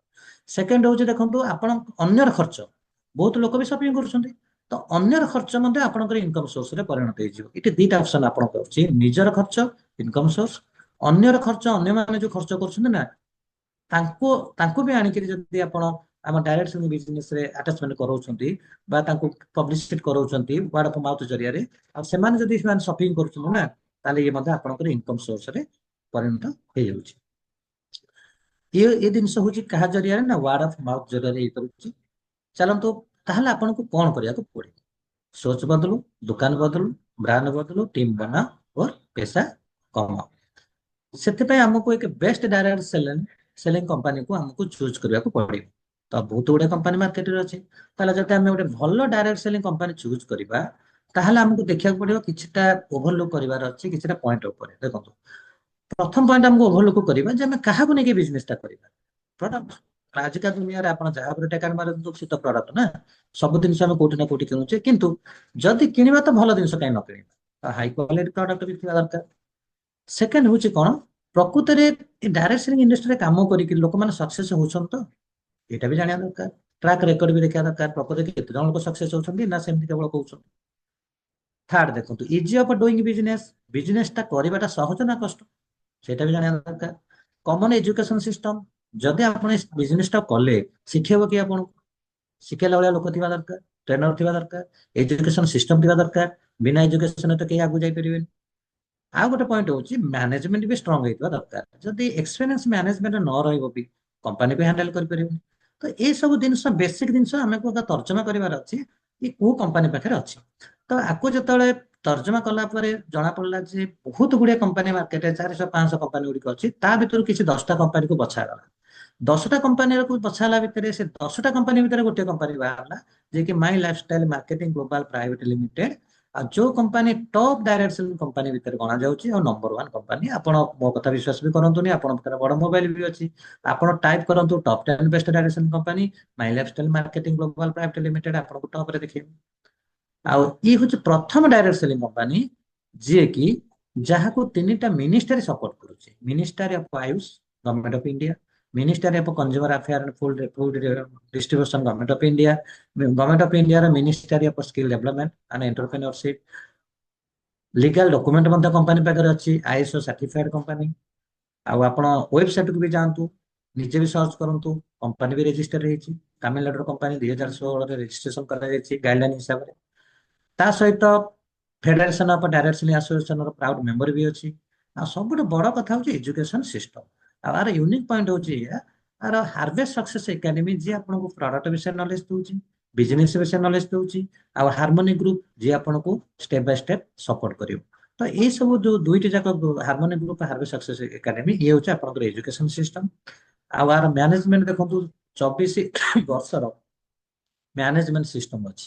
ତ ବହୁତ ଏକ୍ସପିରିଏନ୍ସ ଲୋକ ମଧ୍ୟ ଏଇ ମ୍ୟାନେଜମେଣ୍ଟ ପ୍ୟାନେଲରେ ଅଛନ୍ତି। ତ ଇଏ ହଉଛି ପ୍ରଥମ କମ୍ପାନୀ ଯୋଉଠି ସାଧାରଣ ଲୋକମାନେ ମଞ୍ଚ ଉପରେ ମ୍ୟାନେଜମେଣ୍ଟକୁ ଦେଖନ୍ତି। ମୁଁ ତ କାହିଁ କୌଣସି କମ୍ପାନୀର ମ୍ୟାନେଜମେଣ୍ଟକୁ ଆଗ ଷ୍ଟେଜ ଉପରେ ଦେଖିବା ଦେଖିନି, ତ ଆମମାନେ ବହୁତ ଥର ବି ଦେଖିଛୁ ଯେ ମ୍ୟାନେଜମେଣ୍ଟର ଲୋକମାନେ ଯୋଉମାନେ ସେମାନେ ଆସନ୍ତି ଷ୍ଟେଜ ଉପରକୁ। ଆଉ ଏଇଟା ହିଁ ଏଇ କମ୍ପାନୀରେ ହିଁ ସମ୍ଭବ। ତା ସହିତ ଆମ ପାଖରେ ଫେମସ ବ୍ରାଣ୍ଡ ଗୁଡିକ ଅଛି। ଦେଖନ୍ତୁ, ଆମ ପାଖରେ ପ୍ରଡକ୍ଟ ନୁହେଁ, ଆମ ପାଖରେ ବ୍ରାଣ୍ଡ। ଆପଣ ଦେଖନ୍ତୁ, ବ୍ରାଣ୍ଡ ଯାହା କୁହାଯାଏ ଜାଣିଥିବେ, ବ୍ରାଣ୍ଡ ଯିଏ ଥରେ ହେଇଗଲା ନା, ତାର ଚାହିଦା କୋଉ ଭଳିଆ ଜିନିଷ ଦେଖନ୍ତୁ। ବ୍ରାଣ୍ଡ ଏଇ ସକାଶେ କୁହାଯାଉଛି, ଏଲିମେଣ୍ଟ ୱେଲନେସ ଦେଖନ୍ତୁ, ଅନ୍ ଆଣ୍ଡ ଅନ୍ ଦେଖନ୍ତୁ, ଇଣ୍ଡିଆ ଗ୍ରୋ ଦେଖନ୍ତୁ, ଏମଆଇ ହୋମ, ନ୍ୟୁ ଷ୍ଟାର, ଆହାର, ଏମାନଙ୍କୁ ସବୁ ବ୍ରାଣ୍ଡ କୁହାଯାଉଛି। ଆଉ ଏଇ ଯୋଉ ଆମର ବ୍ରାଣ୍ଡ ଗୁଡିକ, ଏଗୁଡିକ କଣ ହେଇଛି ନା, ministry price government of India ତାକୁ ଆୟୁଷର ପ୍ରିମିୟମ ସାର୍ଟିଫିକେଟ ଦେଇଛି। Quality you can trust. ତେଣୁ ଆକୁ ଆଉ ପ୍ରୁଭ୍ ବି କରିବା ଦରକାର ନାହିଁ, ଅଲରେଡି ପ୍ରୁଭ୍ ହେଇ ସାର୍ଟିଫିକେଟ ଦିଆଯାଇଛି। ଆଉ ପ୍ରତ୍ୟେକ ପ୍ରଡକ୍ଟ ପଛରେ ଆପଣ ଦେଖିବେ ଆୟୁଷ ପ୍ରିମିୟମ ସାର୍ଟିଫିକେଟ ଲାଗିଛି। ଆଉ ଆମ ପାଖରେ ଅଲ୍ ସେଗମେଣ୍ଟର ପ୍ରଡକ୍ଟ ଗୁଡିକ ଅଛି। ତା ମାନେ ଆମ ହେଲ୍ଥକୁ ସୁସ୍ଥ ରଖିବା ପାଇଁ ହେଲ୍ଥ କେୟାର ପ୍ରଡକ୍ଟ ଅଛି, ଘର କରଣା ଜିନିଷ ବି ହୋମ କେୟାର ପାଇଁ, ଘର ପାଇଁ ବି ଅଛି, ପର୍ସନାଲ କେୟାର ଜିନିଷ ଅଛି, ବିୟୁଟି ପାଇଁ ଅଛି, ଏଗ୍ରୋ ଉପରେ ଅଛି। 100ରୁ 150 ପ୍ରକାର ପ୍ରଡକ୍ଟ ବି ଆମ ପାଖରେ ଅଛି। ଆହୁରି ନୂଆ ନୂଆ ପ୍ରଡକ୍ଟ ବି ପ୍ରତ୍ୟେକ ବର୍ଷ 15-20 ପ୍ରଡକ୍ଟ ନୂଆ ନୂଆ ବି ଲଞ୍ଚ ହଉଛି। ଆଉ ସବୁଠୁ ବଡ କଥା ହଉଛି, ଆମ ପ୍ରଡକ୍ଟକୁ ବହୁତ ଗୁଡିଏ ତ ଆୟୁର୍ବେଦିକ କମ୍ପାନୀ ଅଛି, ବହୁତ ଗୁଡିଏ ତ ହେଲ୍ଥ ଆଣ୍ଡ ୱେଲନେସ ସେକ୍ଟରରେ କାମ କରୁଛନ୍ତି, ବହୁତ ଗୁଡିଏ ପ୍ରଡକ୍ଟ ମାର୍କେଟରେ ଅଛି। କିନ୍ତୁ ଗୋଟେ times of India economics time वो लार्जेस्ट मीडिया से न्यूज पेपर बहुत लोग ताको पढ़ती तार गोटे सर्वे होता तो सर्वे रिपोर्ट हिसाब से 2019 रे मध्य वेलनेस प्रोडक्ट भितर आम पाइगलु एलिमेंट वेलनेस आमर ब्रांड जहाँ best health care brand award दिगला 2022 पाइलु पुणी 2024 पाइलु तो लगातार आम मैंने best health care brand award भी पाऊँ ये हूँ आम बहुत बड़ गर्वर विषय प्रडक्ट आपण निजर मोबाइल अच्छी क्या पचार आवश्यक ना सीधा जी गूगल पेज को टाइप करेंगे इंडिया शॉपिंग सबु ब्रांड सबु प्रोडक्ट आपण सबु डिटेल प्रोडक्ट व्यवहार केमती करेंगे खाइबे केमती कौन कौन प्रोडक्ट अच्छी सबू आपको इंडिया शॉपिंग मिल ये हूँ टोटाल ऑनलाइन स्टोर आमर तो आप सैट के जब विजिट करेंगे सब प्रोडक्ट भी आप पाइबे आ सब बड़ कथा हूँ आमर जीवन साथी हूँ आमर शरीर आमे समस्ते दिने दिने दुनिया चली जावा कि आग जावा कि पछ जीव कि जीवा पर्यंत आमको सुस्थ रहा निहाती जरूरी आउ ये हूँ आमर रेस्पॉन्सिबिलिटी आमे आमर शरीर को सुस्थ रखा आ शरीर से सुस्थ हम शरीर जो पार्ट गुड़िक सुस्थ रहे तो आमे समस्ते गोटे हेल्दी लाइफ स्टाइल बीतवा चाहूँ आजिका डेट देखो सबकि पल्यूटेड हो जाए पानी पवन देखो सबकि विष पड़ुଛି चारिआडे आउ आमे पेस्टिसाइड ऑन ए प्लेट आमे जो खाइबा थाली विष मु कहूनी आप गोटे न्यूज पेपर देखो cutting poses poison on your tablet sorry table तो आपणकर टेबुल टेबुल रे पॉइजन माने आपण जो खाइबा थाली जहाँ खाउछन ना सब विष काना सब किछि जिंस विषाक्त हो टमाटो देखो पनीपरिया देखो मसला देखो माने हमर प्रदूषण होची मसला मिलावट भी होची सब किछि देखो आउ मेडिसिन एलोपैथिक मेडिसिन मुड़ी चोबेला बेले आम चोबाऊे केते केमिकाल केते बॉडी भीतर आम भीतर जाऊँगी से आम गोटे हेल्दी लाइफस्टाइल दरकार पैसा तो आम कमेबा किसी बड़ कथा नुहे कि हेल्दी लाइफस्टाइल निहाती भी जरूरी आमको रोग हम आम मेडिकल जा लक्ष लक्ष टका खर्च करने अपेक्षा जदि आम मैंने फिट रहा सुस्थ रहा ना सेटा सब बड़ जिन से कहुए prevention is the better and cheaper than cure से देखो प्रिभेन्सन आम हेल्थ को सुस्थ रखापी आम बॉडी पार्ट गुड़ी सुस्थ रखापी बहुत गुड़े प्रडक्ट आम पाखे अच्छी तो तार मुझे ब्रीफली डिस्कस करुच्ची देखो आम प्रिभेन्सन मतलब कौन देखो आम चाहूँ आमको जॉइंट पेन न हो आम कौन कर जॉइंट पेन कहीं हुए ना कैल्शियम डिफिशिएंसी रू जदि आम पाखे अच्छे न्याक्टिसियम टैबलेट गाईर कषक रू तैयारी जदि आम यहाँ दिन को गोटे लेखे खाइबा कि मासे 2 मास खाइबा आम जॉइंट पेन रे पड़ानी तामें एटा गोटे प्रिभेन्सन हिसाब से कम कला आपण देखंतु आपण चाहूछन बीमार न पड़िया पई आजिका डेट रे बॉडी रो डिटेक्शन हम केही करूनी शरीर भितर माने अपरिष्कार जिन आम कहीं बाहर करूनी बॉडी सफा होनी इंटरनल क्लीन होनी से आप देखो डेली डिटॉक्स अच्छी बहुत गुड़े लोक देखो आजिकल हार्ट चोक रे चली जाऊँ 30 वर्ष 25 वर्ष चली जाऊँ हार्ट को कई केयर करूना तो आम वेल हार्ट अच्छी तो वेल हार्ट कौ मैंने खाईपर समस्ते खाईपर जो मैंने चाहते हार्ट पंपिंग ठीक ठाक करूँ आम सुस्थ रहू ता सहित बहुत लोकर हिमोग्लोबिन भी कम रोचे लेडीज लोक तो प्रायतः हिमोग्लोबिन कम रोचे जब हिमोग्लोबिन कम रोचे आप रिपोर्ट आधार देखो हिमोग्लोबिन कम रोचे आप फिलिंग्स लिक्विड अच्छी कैप्सूल अच्छी खाईपर आ लिभर टर्निंग आजिकल डेट देखो लिभाजन सिरप आम पाखे अच्छी लिभर मैनेजमेंट उपरे तो लिभर हूँ मेन पार्ट डाइजेशन सिस्टम रे आजिका डेट रे घरे घरे जहाँ पे टेकान मार दिखाँ कହାର गैस प्रोब्लेम कହାର डाइजेशन होनी क्या भोक होनी तो लिभर को कई सुस्थ रखा चाहूना ये हूँ लिभाजन लिभर मैनेजमेंट उपर काम कर पुरुष मान सेक्सुआल प्रोब्लेम पिला छुआ होनी स्पर्म काउंट कमी जाऊँगी भी देखो आलर्जी प्रोब्लेम बहुत लोकर स्त्री लोकर चेका चेका देह आलर्जी भाया पड़ जाए देह हाथ कुंडिया कुंडी भी आलर्जी स्पेसिफिक प्रडक्ट अच्छी बहुत लोक कौन कर दिन सारा कम कर देह हाथ दर्ज लगुच मांसपेशी जनित जंत्रणा होची चंपी चंपा तेल अच्छी आप मालिश करेंगे तो ये बहुत गुड़े जिन अच्छे लेडीज मान पीरियड प्रोब्लेम अच्छी आपंकर त्रिफला भी अच्छी स्टोमाच प्रोब्लेम अच्छी लैट्रिन क्लीयर रोनी काप का मान कफ सिरप अच्छी तुलसी पत्र जष्टी मधु बासम पत्र एथु तैयारी आजिकल मार्केट रे कफ सिरप बैन हो गलानी तो आप व्यवहार करेंगे ता सहित आमर पेस्ट अच्छी तो यहाँ को पेस्ट कहुए मैंने दांतर मेडिसिन तो दांतर 7 प्रकार रोग को भी भल कर दूची तो ये आप व्यवहार करें प्रोटीन भी अच्छी तो रेस्पिरेटरी सिस्टम जो मान निश्वास प्रश्वास नबार कष्ट अनुभव होगी भी अच्छी आ सब बढ़िया जिनस अच्छे डायबेलाइफ डायबेलाइफ हूँ सुगार मैनेजमेंट आजिका डेट रे तो मैक्सिमम भारत तो डायबिटीज कैपिटल बोली कहुच्छे तो सुगार मैनेजमेंट उपर आम डायबेलाइफ हूँ 14 वर्ष रिसर्च प्रोडक्ट अच्छी जोटा कि डॉक्टर पीटर जोसलिंग द्वारा तैयारी ये हूँ बहुत शानदार रिजल्ट भी दूसरी सुगार मैनेजमेंट उपर आप देखो 9E5 गोटे हेल्थ ड्रिंक अच्छी सेल रिपेयरिंग उपर काम करुच्ची नर्व सिस्टम उपर काम करुच्ची आ युवावस्था को बजाय रखा काम करुच्ची ତ ଇଏ ହଉଛି ନୂଆ ନୂଆ ବ୍ଲଡ ତିଆରି କରିବା, ବଡିରେ ନୂଆ ନୂଆ ସେଲ କ୍ରିଏଟ କରାଇବା, ଭରପୁର ପ୍ରାକୃତିକ ଭିଟାମିନ ଉତ୍ସ, ଇମ୍ୟୁନିଟି ବୁଷ୍ଟର। ତା ସହିତ କବଚ ସ୍ପର୍ଶ ଅଛି, ଯୋଉମାନେ ବାରମ୍ବାର ଜର ଥଣ୍ଡା କାଶରେ ପଡୁଛନ୍ତି, ଏସନଫୁଲିଆ ରୋଗରେ ପଡୁଛନ୍ତି, ଇମ୍ୟୁନିଟି ମାନେ ଆମେ ଚାହୁଁଛେ ଆମ ପରିବାର ଇମ୍ୟୁନିଟି ବୁଷ୍ଟ କରିବା ପାଇଁ, ତ ଛୋଟ ପିଲା ବଡ ପିଲାକୁ ସମସ୍ତେ ଖାଇପାରିବେ। ସ୍ପିରୁଲା ଗୋଲ୍ଡ, ଏ ହଉଛି ଆପଣଙ୍କର ଗୋଟେ ଶିଉଳିରୁ ତିଆରି ହେଇଛି, ଯୋଉଟା କି ମଲ୍ଟି ଭିଟାମିନ ର ଉତ୍ସ। ଆଉ ଏଇଟା ହଉଛି ଆପଣଙ୍କର ସୁଷମ ଖାଦ୍ୟ। ତ ଆକୁ ଖାଇବା ଦ୍ଵାରା ଆପଣଙ୍କୁ ପ୍ରତ୍ୟେକ ଦିନର ଯୋଉ ନ୍ୟୁଟ୍ରିସନ ଦରକାର ଆପଣଙ୍କୁ ମିଳିଯାଏ। ଆଉ ତା ସହିତ ସେ ବ୍ଲଡ ପ୍ରେସର, କୋଲେଷ୍ଟ୍ରୋଲ ମଧ୍ୟ ନିୟନ୍ତ୍ରଣ କରାଉଛି। ଆଉ ନ୍ୟୁଟ୍ରିଲାଇଫ ସ୍ପେସିଫିକ ଛୋଟ ପିଲାଙ୍କ ପାଇଁ, ଯୋଉମାନେ ହାଇଟ୍ ବଢୁନି, ୱେଟ୍ ବଢୁନି, ଖାଇବାକୁ ରୁଚି ତାଙ୍କୁ ଲାଗୁନି, ବ୍ରେନ ମାନସିକ ଡେଭଲପ ପାଇଁ ଏଇଟା ଦରକାର, ପିଲାର ପାଠ ପଢା, ଆଉ ଲେଡିଜ ମାନେ ଯୋଉମାନଙ୍କ ପେଟରେ ପିଲା ଅଛି, ତ ସେମାନେ ବି ଏଟା ଖାଇଲେ ଦ୍ଵାରା ପିଲା ଏବଂ ମା ଉଭୟ ନ୍ୟୁଟ୍ରିସନ, ତାଙ୍କୁ ଭରପୁର ନ୍ୟୁଟ୍ରିସନ ମିଳିଯିବ। ତା ସହିତ ଆମର ଡେଲି ୟୁଜେସ ଜିନିଷ ଦେଖନ୍ତୁ ନା, ଆମ ସାମ୍ପୁ ବି ଅଛି, ଫେସ ୱାଶ ଅଛି, କ୍ରିମ ଅଛି, ଆପଣ ବଡି ଲୋସନ ବି ଅଛି, ହ୍ୟାଣ୍ଡ ୱାଶ ଅଛି, ଯୋଉଟା ଆମେ ବାହାର ମାର୍କେଟରୁ କିଣୁଛେ। ଏଠି ଗୋରା ହବା ପାଇଁ କ୍ରିମ ବି ଅଛି। ତ ବହୁତ ପ୍ରକାର ଜିନିଷ ଅଛି। ତା ସହିତ ଆପଣ ଦେଖନ୍ତୁ ସବୁ ପ୍ରକାର ସାବୁନ ଗୁଡିକ ଅଛି। ଯୋଉମାନଙ୍କର ଚୁଟି ଝଡୁଛି, ମହାବିଙ୍ଗରାଜ ହେୟାର ଅଏଲ ଏଠି ଲଗେଇ ପାରିବେ। ହେୟାର ଗ୍ରୋଥ ବି କରାଇବ, ଯଦି ଚୁଟି ଝଡିବା ସମସ୍ୟା ଥିବ ତାକୁ ବ୍ୟବହାର କରିପାରିବେ। ତ ଲେଡିଜ ମାନଙ୍କର ନ୍ୟାପକିନ୍ ବି ଅଛି। ତ ଏଇଠି ବହୁତ ଜିନିଷ ବି ଆଭେଲେବୁଲ। ତା ସହିତ ଇଣ୍ଡିଆ ଗ୍ରୋର ଆମର ହଉଛି ବ୍ରାଣ୍ଡ, ଅଗ୍ରିକଲଚର ଉପରେ, ଅର୍ଗାନିକ ଅଗ୍ରିକଲଚର ଉପରେ ବି ବହୁତ ଗୁଡିଏ, ମାଟିର ଉର୍ବରତା ପାଇଁ, ଆଉ ପନିପରିବା ଚାଷର ଡେଭଲପ ପାଇଁ ମଧ୍ୟ ଏଠି ବହୁତ ଜିନିଷ ଅଛି। ତ ଏଇ ସବୁ ଜିନିଷ ଯୋଉଟା ମୁଁ କହିଲି, ଏଇ ସବୁ ଜିନିଷ ଯଦି ଆପଣ ଜାଣିବାକୁ ଚାହୁଁଛନ୍ତି, ତାହେଲେ ଆପଣ ସିଧା ଇଣ୍ଡିଆ ସପିକୁ ପଳେଇବେ। ଇଣ୍ଡିଆ ସପିରେ ଏଇ ପ୍ରଡକ୍ଟ ଗୁଡିକ ସବୁ ଜିନିଷ ଆଭେଲେବୁଲ ଅଛି। ତ ଏଇ ଜିନିଷ ଗୁଡିକୁ ଆପଣ ଇଣ୍ଡିଆ ସପିକୁ ଯାଇକି ସର୍ଚ୍ଚ କରି ସବୁ ପ୍ରଡକ୍ଟ ପାଇପାରିବେ। ଆଉ ସବୁ ପ୍ରଡକ୍ଟ ଇନଫରମେସନ ମଧ୍ୟ ଆପଣ ଦେଖିପାରିବେ। ଚାଲନ୍ତୁ, ଆପଣ ଏ ବିଜନେସ ଟା କେମିତି ଷ୍ଟାର୍ଟ କରିବେ, ଆଉ ପ୍ରଡକ୍ଟ ଆପଣ କେମିତି ପରଚେଜ କରିବେ। ଚାଲନ୍ତୁ, ପ୍ରଡକ୍ଟ ଯଦି ଆପଣ ପରଚେଜ କରିବାକୁ ଚାହୁଁଛନ୍ତି ଆଉ ବିଜନେସ ଷ୍ଟାର୍ଟ କରିବାକୁ ଚାହୁଁଛନ୍ତି, ତାହେଲେ ପ୍ରଥମେ ଆପଣ ଏ ୱେବସାଇଟକୁ ଆପଣ ଯିବେ, ଆମ କମ୍ପାନୀର ଟାଇପ କରିବେ mylifestyle.com। ୱେବସାଇଟ ଆସିବ, ତାର ଲଗଇନ ସାଇନ ଅପ୍ ପେଜକୁ ଯିବେ। ଏଠି ଗୋଟେ ଡିଷ୍ଟ୍ରିବ୍ୟୁଟର ଆପ୍ଲିକେସନ ଫର୍ମ ଆସିବ। ଏଠି ଆପଣ ନିଜର ଡାଟା ଦେଇକରି ଆପଣ ଏଠି ଜଏନିଂ କରିପାରିବେ। Aadhaar card, PAN card, bank passbook, email ID, mobile number, ତ ନିଜର ଡାଟା ଦେଇକରି ଆପଣ ଏଠି ଜଏନିଂ କରିବେ। ତ ଏଠି ଆପଣଙ୍କର ଆବଶ୍ୟକୀୟ ପ୍ରଡକ୍ଟ, ତ ଏଇ ଏଭଳି ଏକ କମ୍ପାନୀ ଦେଖନ୍ତୁ, ଏଠି କୌଣସି ପ୍ୟାକେଜ ନାହିଁ। ସବୁଠୁ ଖୁସିର କଥା କଣ, ଆପଣ ଏଠି ଆପଣଙ୍କ ଇଚ୍ଛା ମୁତାବକ ପ୍ରଡକ୍ଟ କିଣିପାରିବେ, ଆପଣଙ୍କର ଆବଶ୍ୟକୀୟ ପ୍ରଡକ୍ଟ କିଣିପାରିବେ ଯୋଉଟା ଆପଣଙ୍କୁ ଦରକାର। ଆଉ ସବୁଠୁ ଖୁସିର କଥା, ଆପଣ ଡିଷ୍ଟ୍ରିବ୍ୟୁଟର ପ୍ରାଇସରେ କିଣିବେ। କାହିଁକି ନା ଆପଣ କମ୍ପାନୀର ଗୋଟେ ଡିଷ୍ଟ୍ରିବ୍ୟୁଟର ଫର୍ମରେ ସିଗ୍ନେଚର କଲେ, ଆପଣ ହେଇଗଲେ କଣ, ଡିଷ୍ଟ୍ରିବ୍ୟୁଟରସିପ ନେଇଗଲେ କମ୍ପାନୀର।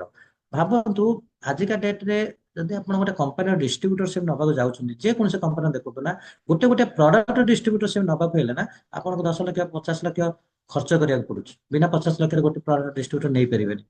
ଡିଷ୍ଟ୍ରିବ୍ୟୁଟରସିପ ଦେଖନ୍ତୁ, ଆମ କମ୍ପାନୀରେ ଯଦି ଆପଣ 150 ପ୍ରକାର ପ୍ରଡକ୍ଟ ଅଛି, ଯଦି ସେ ସବୁ ଯାକର ଡିଷ୍ଟ୍ରିବ୍ୟୁଟରସିପ ନବାକୁ ଚାହୁଁଛନ୍ତି ନା, ଆପଣ ଆରାମରେ ନେଇପାରିବେ, ତା ପୁଣି ଫ୍ରି ଅଫ କଷ୍ଟ। ଆଉ ଏଇଠି ବଢିଆ ସିଷ୍ଟମ ବନେଇଛି ଦେଖନ୍ତୁ, ଆପଣ ନିଜର ଡକୁମେଣ୍ଟ ଦେଲେ, ଆପଣଙ୍କର ରେଜିଷ୍ଟ୍ରେସନ ହେଇଗଲା, ଆପଣ ଡିଷ୍ଟ୍ରିବ୍ୟୁଟରସିପ ହେଇଗଲେ, ପ୍ରଡକ୍ଟ କମ ପଇସାରେ ନେଲେ। ଏଠି ଗୋଟିଏ ସିଷ୍ଟମ କାମ କରୁଛି ଦେଖନ୍ତୁ, ପେ ଦବନି ବାୟ ଦ ପ୍ରଡକ୍ଟ।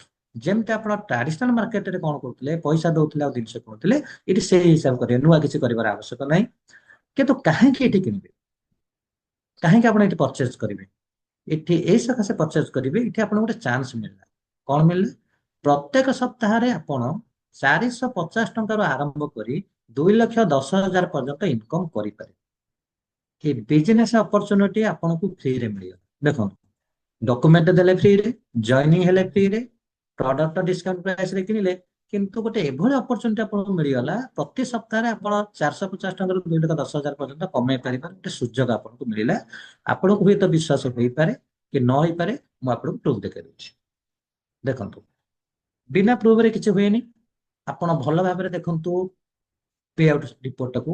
ଇଏ ହଉଛନ୍ତି ଆମର ମହାଗୁରୁ, ଯାହାକୁ ଆପଣ ମାନେ ଦେଖିଛନ୍ତି, ହରିଶକ୍ତି ବ୍ୟବସାୟ। ପ୍ରତ୍ୟେକ ସପ୍ତାହରେ ଇନକମର ପ୍ରୁଫ ଆପଣଙ୍କୁ ଦେଖେଇଲି। ଆଉ ଯୋଉମାନେ ନୂଆ ବି ବସିଛନ୍ତି, ଆପଣ ମାନେ ବି ଭଲ ଭାବରେ ଦେଖନ୍ତୁ, ପ୍ରତ୍ୟେକ ସପ୍ତାହରେ କଣ୍ଟିନ୍ୟୁ 2,10,000 ଇନକମ ଆସୁଛି। ତାହେଲେ ଇଏ ହଉଛି ଗୋଟେ ଆଇଡି 2,10,000। ଭାବନ୍ତୁ, ଏଠି ତ ତିନୋଟି ଆଇଡି ନେଇ କାମ କରିହବ। ଆଉ କଣ୍ଟିନ୍ୟୁ ଦେଖନ୍ତୁ, ତାହେଲେ 2,10,000 ହେଲେ ମାସକୁ 8,40,000, କୋଟିଏ ଟଙ୍କା ଇନକମ ହେଲାଣି ବର୍ଷକୁ। ତାହେଲେ ମୁଁ ଯୋଉ ଆପଣଙ୍କୁ କହୁଥିଲି, ଏଇ ଧନୀ ହବାର ଗୋଟେ ପ୍ଲାଟଫର୍ମ ସମସ୍ତଙ୍କ ପାଇଁ, ଇଏ ସମସ୍ତଙ୍କ ପାଇଁ ପ୍ଲାଟଫର୍ମ। ପ୍ରୁଫ ବି ଆପଣଙ୍କୁ, ଇନକମ ପ୍ରୁଫଟା ବି ଆପଣଙ୍କୁ ଦେଖେଇ, ସ୍କ୍ରିନଶଟ ଆପଣ ରଖିପାର। ଚାଲନ୍ତୁ, ଏବେ ମୁଁ ଆପଣଙ୍କୁ ଜଣଙ୍କର ଇନକମ ଦେଖଉଛି। ଏବେ ସମସ୍ତଙ୍କ ଇନକମ ଯଦି ଦେଖିବେ, ଆପଣ ନିଜର ଆଇଡି ଖୋଲନ୍ତୁ, ଯାଆନ୍ତୁ ଭାରି ଆଚିଭର ଟ୍ୟାବକୁ ଯାଆନ୍ତୁ। ଆଚିଭର ଭିତରେ ପଶିଲା ପରେ ଆପଣ ଦେଖିବେ ସିଲିଂ ଆଚିଭ। ସିଲିଂ ମତଲବ ଯୋଉମାନେ ସପ୍ତାହକୁ 2,10,000 ପାଆନ୍ତି। ଯାଆନ୍ତୁ ଆପଣ ଗଣି ପାରିବେନି, ସ୍କୁଲିଂ କରି କରି ଗଣି ପାରିବେନି, ବହୁତ ଲୋକ 2,10,000 ଇନକମ୍ କରୁଛନ୍ତି। ତାହେଲେ ଆପଣଙ୍କୁ ପ୍ରମାଣ ମିଳିଗଲା। ତାମାନେ ଏଇଟା ସମ୍ଭବ। ଯଦି ହରିସାର ପାଉଛନ୍ତି, ବହୁତ ଲୋକ ପାଉଛନ୍ତି, ତାହେଲେ ଆମେ ବି ପାଇପାରିବା। ଯେ ପାଇବା କେମିତି? ଚାଲନ୍ତୁ ଆଜି ସେମାନେ ପାଇଲେ କେମିତି? ସେଇ ସିମ୍ପଲ ଷ୍ଟେପ ଯୋଉ ସାର୍ ମାନେ ଆମକୁ ବତେଇଛନ୍ତି ଯେ 2,10,000 ପାଇବାର सिंपल स्टेप कौन। सिंपल स्टेप ହେଲା हर महीने में 1,000 का सामान खरीद। तो ସମସ୍ତେ କରିପାରିବେ। ଏଠି ଧନୀ ଲୋକ ଗରିବ ଲୋକ କିଛି ମ୍ୟାଟର ନାହିଁ। ମାଇଣ୍ଡ ସେଟ୍ ହେଲା ତ ସମସ୍ତେ କରିପାରିବେ। 1,000 ଟଙ୍କାର ସାମାନ ତ ଆମେ ବାହାରୁ କିଣୁଛେ, କୋଉଠି ନା ଆମେ କିଣୁଛେ ନା। ବାସ୍ ନୂଆ ଖର୍ଚ୍ଚ କରିବାର ଆବଶ୍ୟକ ନାହିଁ। ସେଇ ବଜେଟ, ଯୋଉ ବଜେଟରେ ଆମେ ବାହାରୁ କିଣୁଥିଲେ, ଟ୍ରାଡିସନାଲ ମାର୍କେଟରେ କିଣୁଥିଲେ, ସେଇ ବଜେଟ। ଆଉ ନୂଆ ବଜେଟ ଆବଶ୍ୟକ ନାହିଁ। ସେଇ ବଜେଟ, ସେଇ 1,000 ଟଙ୍କାର ବଜେଟ ଆମକୁ ଦରକାର। ଆଉ ବାକି ତକ ଯୋଉଠି କିଣୁଛନ୍ତି କିଣନ୍ତୁ। ତେଣୁ ପ୍ରତ୍ୟେକ ମାସରେ ଆପଣ 1,000 ଟଙ୍କାର ସାମାନ କିଣିବେ, यूज करो, टीम बनाओ, टीम को डुप्लीकेट बनाओ, और हर हफ्ते में 450 से लेकर 2,10,000 तक कमाओ। Very simple step. टेंशन नबार नहीं, रिस्क नबार नहीं, स्टॉक लगेबार नहीं, इन्वेस्टमेंट आवश्यक नहीं, जहाँ करूछंती ताहा बंद करिबार नहीं। पार्ट टाइम वर्क आपण एटी करंतु, घरे बसी करंतु, घर बाहर को गोड़ गाड़ी करंतु। सिंपल वे काम करंतु। केवल 1,000 टंकार रिपर्चेस प्रत्येक मासरे आपन आईडी रे 1,000 टंकार परचेस करंतु। काम खत्म। आ टीम को डुप्लीकेट बनातु, टीम मध्ये सेही काम करिवो। ये होचे तार पावर। चलंतु एक्चुअली पैसा टा केमिति आसे आमे से प्रोसेस टा देखिबा। देखंतु ये होचन सपोज ए लेडीज जने जॉइनिंग करे, सपोज ये होचन आपण यू। तो सिस्टम एभली बनिया जायछि समस्त को ପାଇଁ ସମାନ। ଏଠି ଗୋଟେ କାହିଁ କହୁଛି ନା, ଏଇ ସିଷ୍ଟମ ଏକ ୟୁନିକ୍ ସିଷ୍ଟମ କୁହାଯାଏ। ଆପଣ ଆଗକୁ ଦେଖିବେ, ସପୋଜ ଆପଣ ଜଏନିଂ କଲେ, ଆପଣ ଯେତେବେଳେ ଜଏନିଂ ଆପଣଙ୍କ ଆଇଡି ବା ଡିଷ୍ଟ୍ରିବ୍ୟୁଟରସିପ ନେଇଗଲେ, ଆପଣଙ୍କ ଦେଖିବେ ଲଗ୍ଇନ କଲା ପରେ ଆପଣ ଦୁଇଟି ବ୍ରାଞ୍ଚ ଦେଖିବେ। ଲେଫ୍ଟ ବ୍ରାଞ୍ଚ ଯୋଉ କହନ୍ତି ଅର୍ଗାନାଇଜେସନ 1 ORG 1, ଆଉ ରାଇଟ କହନ୍ତି ORG 2। ଆପଣ ଦେଖନ୍ତୁ, ଆପଣ ଯେମିତି 1,000 ଟଙ୍କାର ପରଚେଜ କଲେ, ସେମିତି ଆପଣଙ୍କୁ ଯେତେବେଳେ ପ୍ରଡକ୍ଟ ୟୁଜ କଲେ ଭଲ ଲାଗିଲା, ଆପଣ ଦୁଇ ଜଣଙ୍କ ସହିତ ସେୟାର କରିବେ ବିଜନେସ ଟାକୁ। ଏ ଅପରଚୁନିଟି ଦୁଇ ଜଣଙ୍କୁ ସେୟାର କରିବେ। ସପୋଜ ଏ ଦୁଇ ଜଣଙ୍କୁ ବିଜନେସ ଟାକୁ ଭଲ ଲାଗିଲା, ଏ ଆଉ ବି। ଏବେ କୁହନ୍ତୁ, ଏ କେତେ ଟଙ୍କାର ପ୍ରଡକ୍ଟ ନବ ମିନିମମ୍ ମନ୍ଥଲି? 1,000 ଟଙ୍କାର। ବି କେତେର ନବ? 1,000 ଟଙ୍କାର।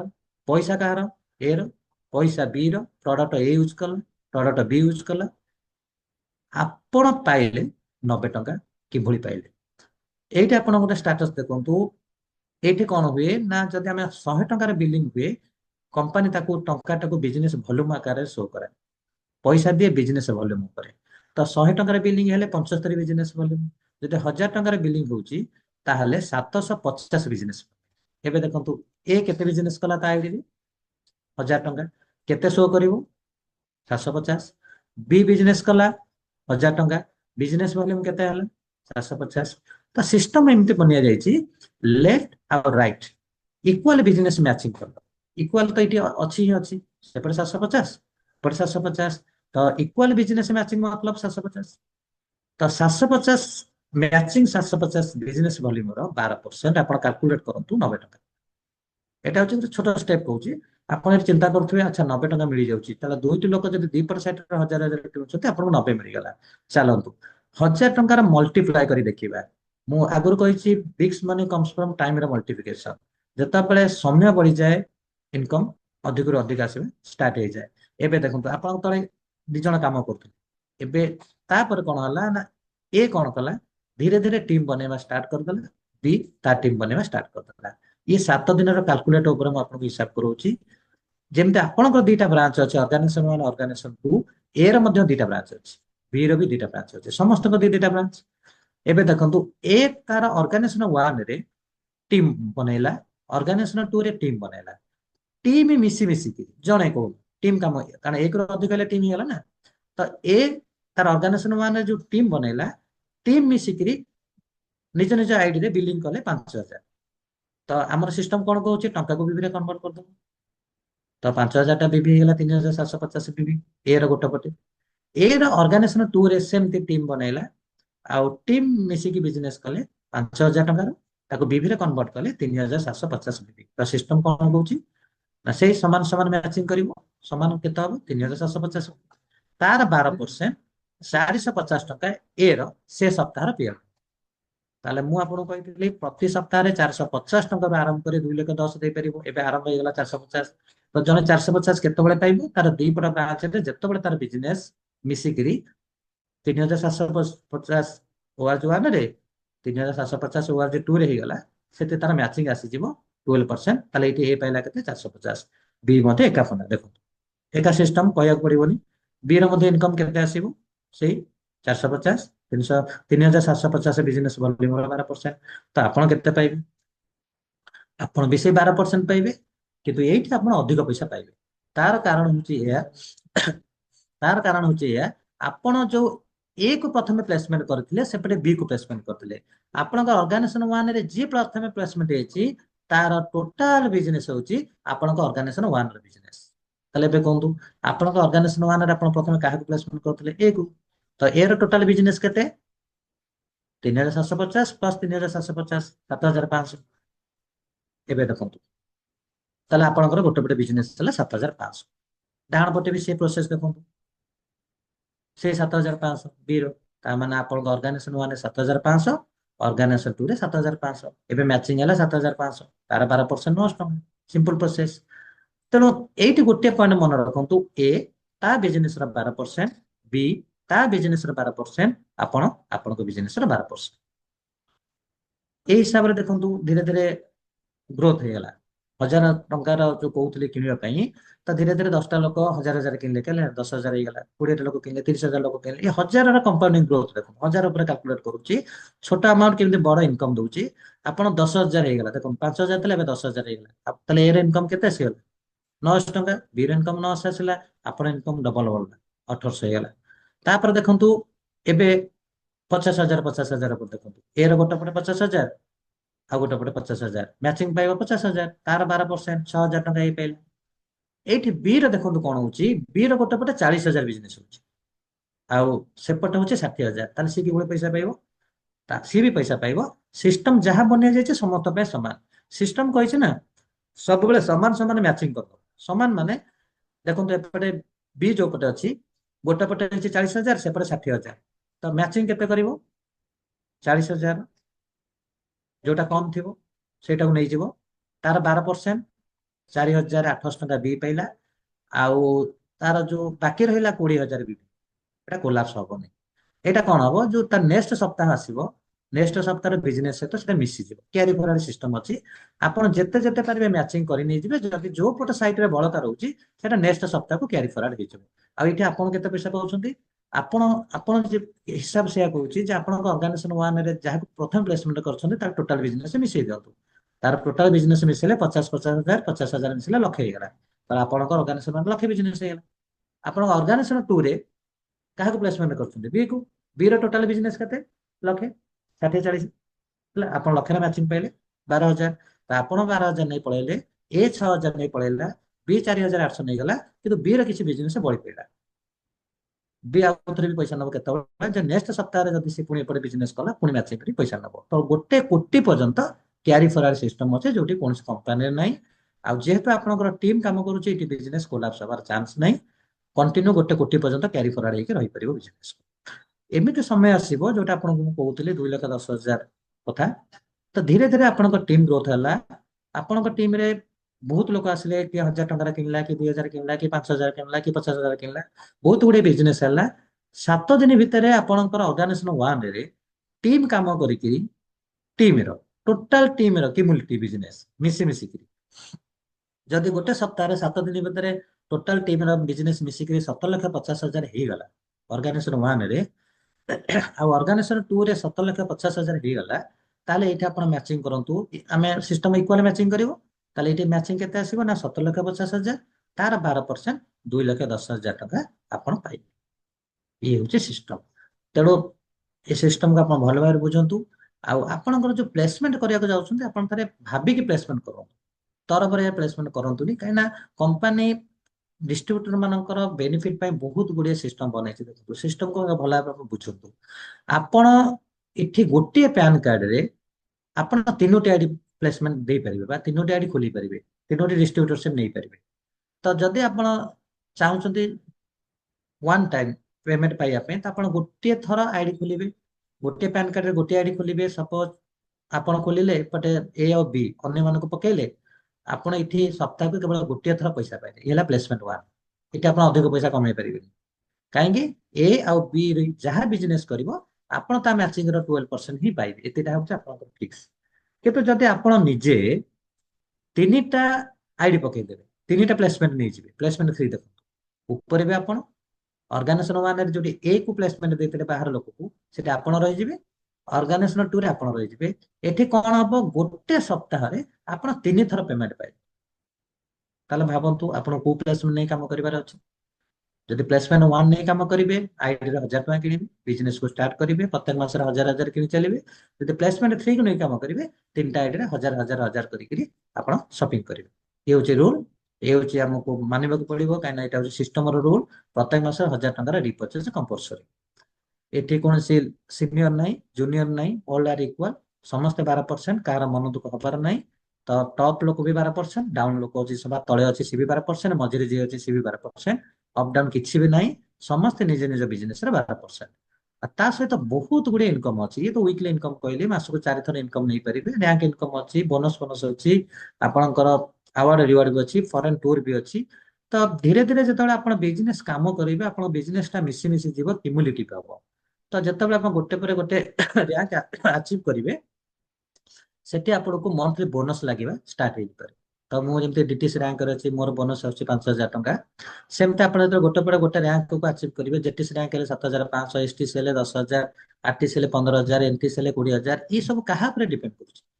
ଏଇ ଯୋଉ ମନ୍ଥଲି ଇନକମ ଗୁଡିକ ଆପଣ ଥରେ ମନେ ରଖନ୍ତୁ, 1000 ଟଙ୍କାର ରିପର୍ଚେଜ ଉପରେ ଦେଖନ୍ତୁ, 1000 ଟଙ୍କାର ପାୱାର ପ୍ରଥମେ ଦେଖନ୍ତୁ। ଗୋଟେ ଲୋକ 1000 ଟଙ୍କାର ପ୍ରଡକ୍ଟ କିଣି ୱିକଲି ଇନକମ ନେଇପାରିବ, ମନ୍ଥଲି ଇନକମ ନେଇପାରିବ। ଟିମ୍ ଯଦି 1000 ଟଙ୍କାରେ କିଣୁଛି, ରିପର୍ଚେଜ କରୁଛି, ସେଥିରେ ମଧ୍ୟ ଟିମର ସମସ୍ତେ ବି ଇନକମ ନେଇପାରୁଛନ୍ତି। ମନ୍ଥଲି ୱିକଲି ସବୁ ପାଖରେ ଇନକମ କେବଳ 1000 ଟଙ୍କା ଉପରେ ବେଶ କରୁଛି। ଭାବନ୍ତୁ ବହୁତ ପାଖରେ ଇନକମ ଆପଣ ନେଇପାରିବେ। ଆଉ କମ୍ପାନୀ ବି ରିସେଣ୍ଟଲି ଏଭଳି ଗୋଟେ ମାନେ ଟିମ୍ ଡେଭଲପମେଣ୍ଟ ଫଣ୍ଡ ରିଲିଜ କରେଇଛି, ଯୋଉଠି କି କୌଣସି କମ୍ପାନୀରେ ବି ଆପଣ ଦେଖିବାକୁ ପାଇବେନି। ଗୋଟିଏ ଡିଷ୍ଟ୍ରିବ୍ୟୁଟର ତା ନିଜ ଟିମ୍ ଡେଭଲପ କରିବା ପାଇଁ ଯୋଉ ଫଣ୍ଡିଂ ଦରକାର, ସେଟା କମ୍ପାନୀ ଦଉଛି। କିନ୍ତୁ ସେଇଟା ଗୋଟେ ରାଙ୍କ ଆଚିଭ ହେଲା ପରେ ଷ୍ଟାର୍ଟ ହୋଇଥାଏ, ଜେଟିସି ରାଙ୍କରୁ ଷ୍ଟାର୍ଟ ହୁଏ। ତ ସେଠି ଆପଣଙ୍କୁ ମିନିମମ୍ ଯୋଉ ଇନକମ ନବା କଥା ଗୋଟେ କମ୍ପାନୀ ଟାର୍ଗେଟ ରଖିଛି, ୱିକଲି ଇନକମ ଆପଣ ନଉଥିବେ। ଆଉ ଯଦି ଆପଣ 52 ୱିକ୍ସ ର ଇନକମ ନେଇଯାଉଛନ୍ତି, ଆପଣଙ୍କୁ 25%, ଟୋଟାଲ ଇନକମ ର 25% ବୋଧେ ଆପଣଙ୍କୁ ରିଟର୍ନ ଆସୁଛି। ତାର ସ୍ଲାବ ହିସାବରେ ଆସୁଛି 25% ଆଉ 35%। ଭାବନ୍ତୁ ଆପଣ ଯଦି 1,00,000 ଟଙ୍କା ବି ବର୍ଷକୁ ଯଦି ଇନକମ କରୁଛନ୍ତି, ଲକ୍ଷକୁ ଲକ୍ଷେ ପାଇବେ, ତାର 35% 35,000 ଟଙ୍କା ଏକ୍ସଟ୍ରା ପାଇବେ। ଭାବିଲେ, ଏପଟେ ୱିକଲି ଇନକମ ପାଇବେ, ମନ୍ଥଲି ପାଇବେ, ସବୁ ପାଇବେ, ପୁଣି ଆପଣ ଯେତିକି ଇନକମ କରୁଛନ୍ତି ବର୍ଷକର 52 ୱିକ୍ସ ର, ତାର 35% ଆପଣଙ୍କୁ ରିଟର୍ନ ଆସେ। ତ ଇଏ ହଉଛି ବହୁତ ବଢିଆ। ଏମିତି ବହୁତ ଭଲ ଭଲ ଜିନିଷ ଅଫର ବି ଆସୁଛି।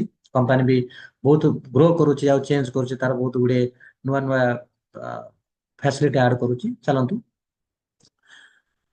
ଏବେ ଆପଣ ଥରେ ମନକୁ ପଚାରନ୍ତୁ ନା, ଆମେ କାହିଁକି କାମ କରୁଛେ।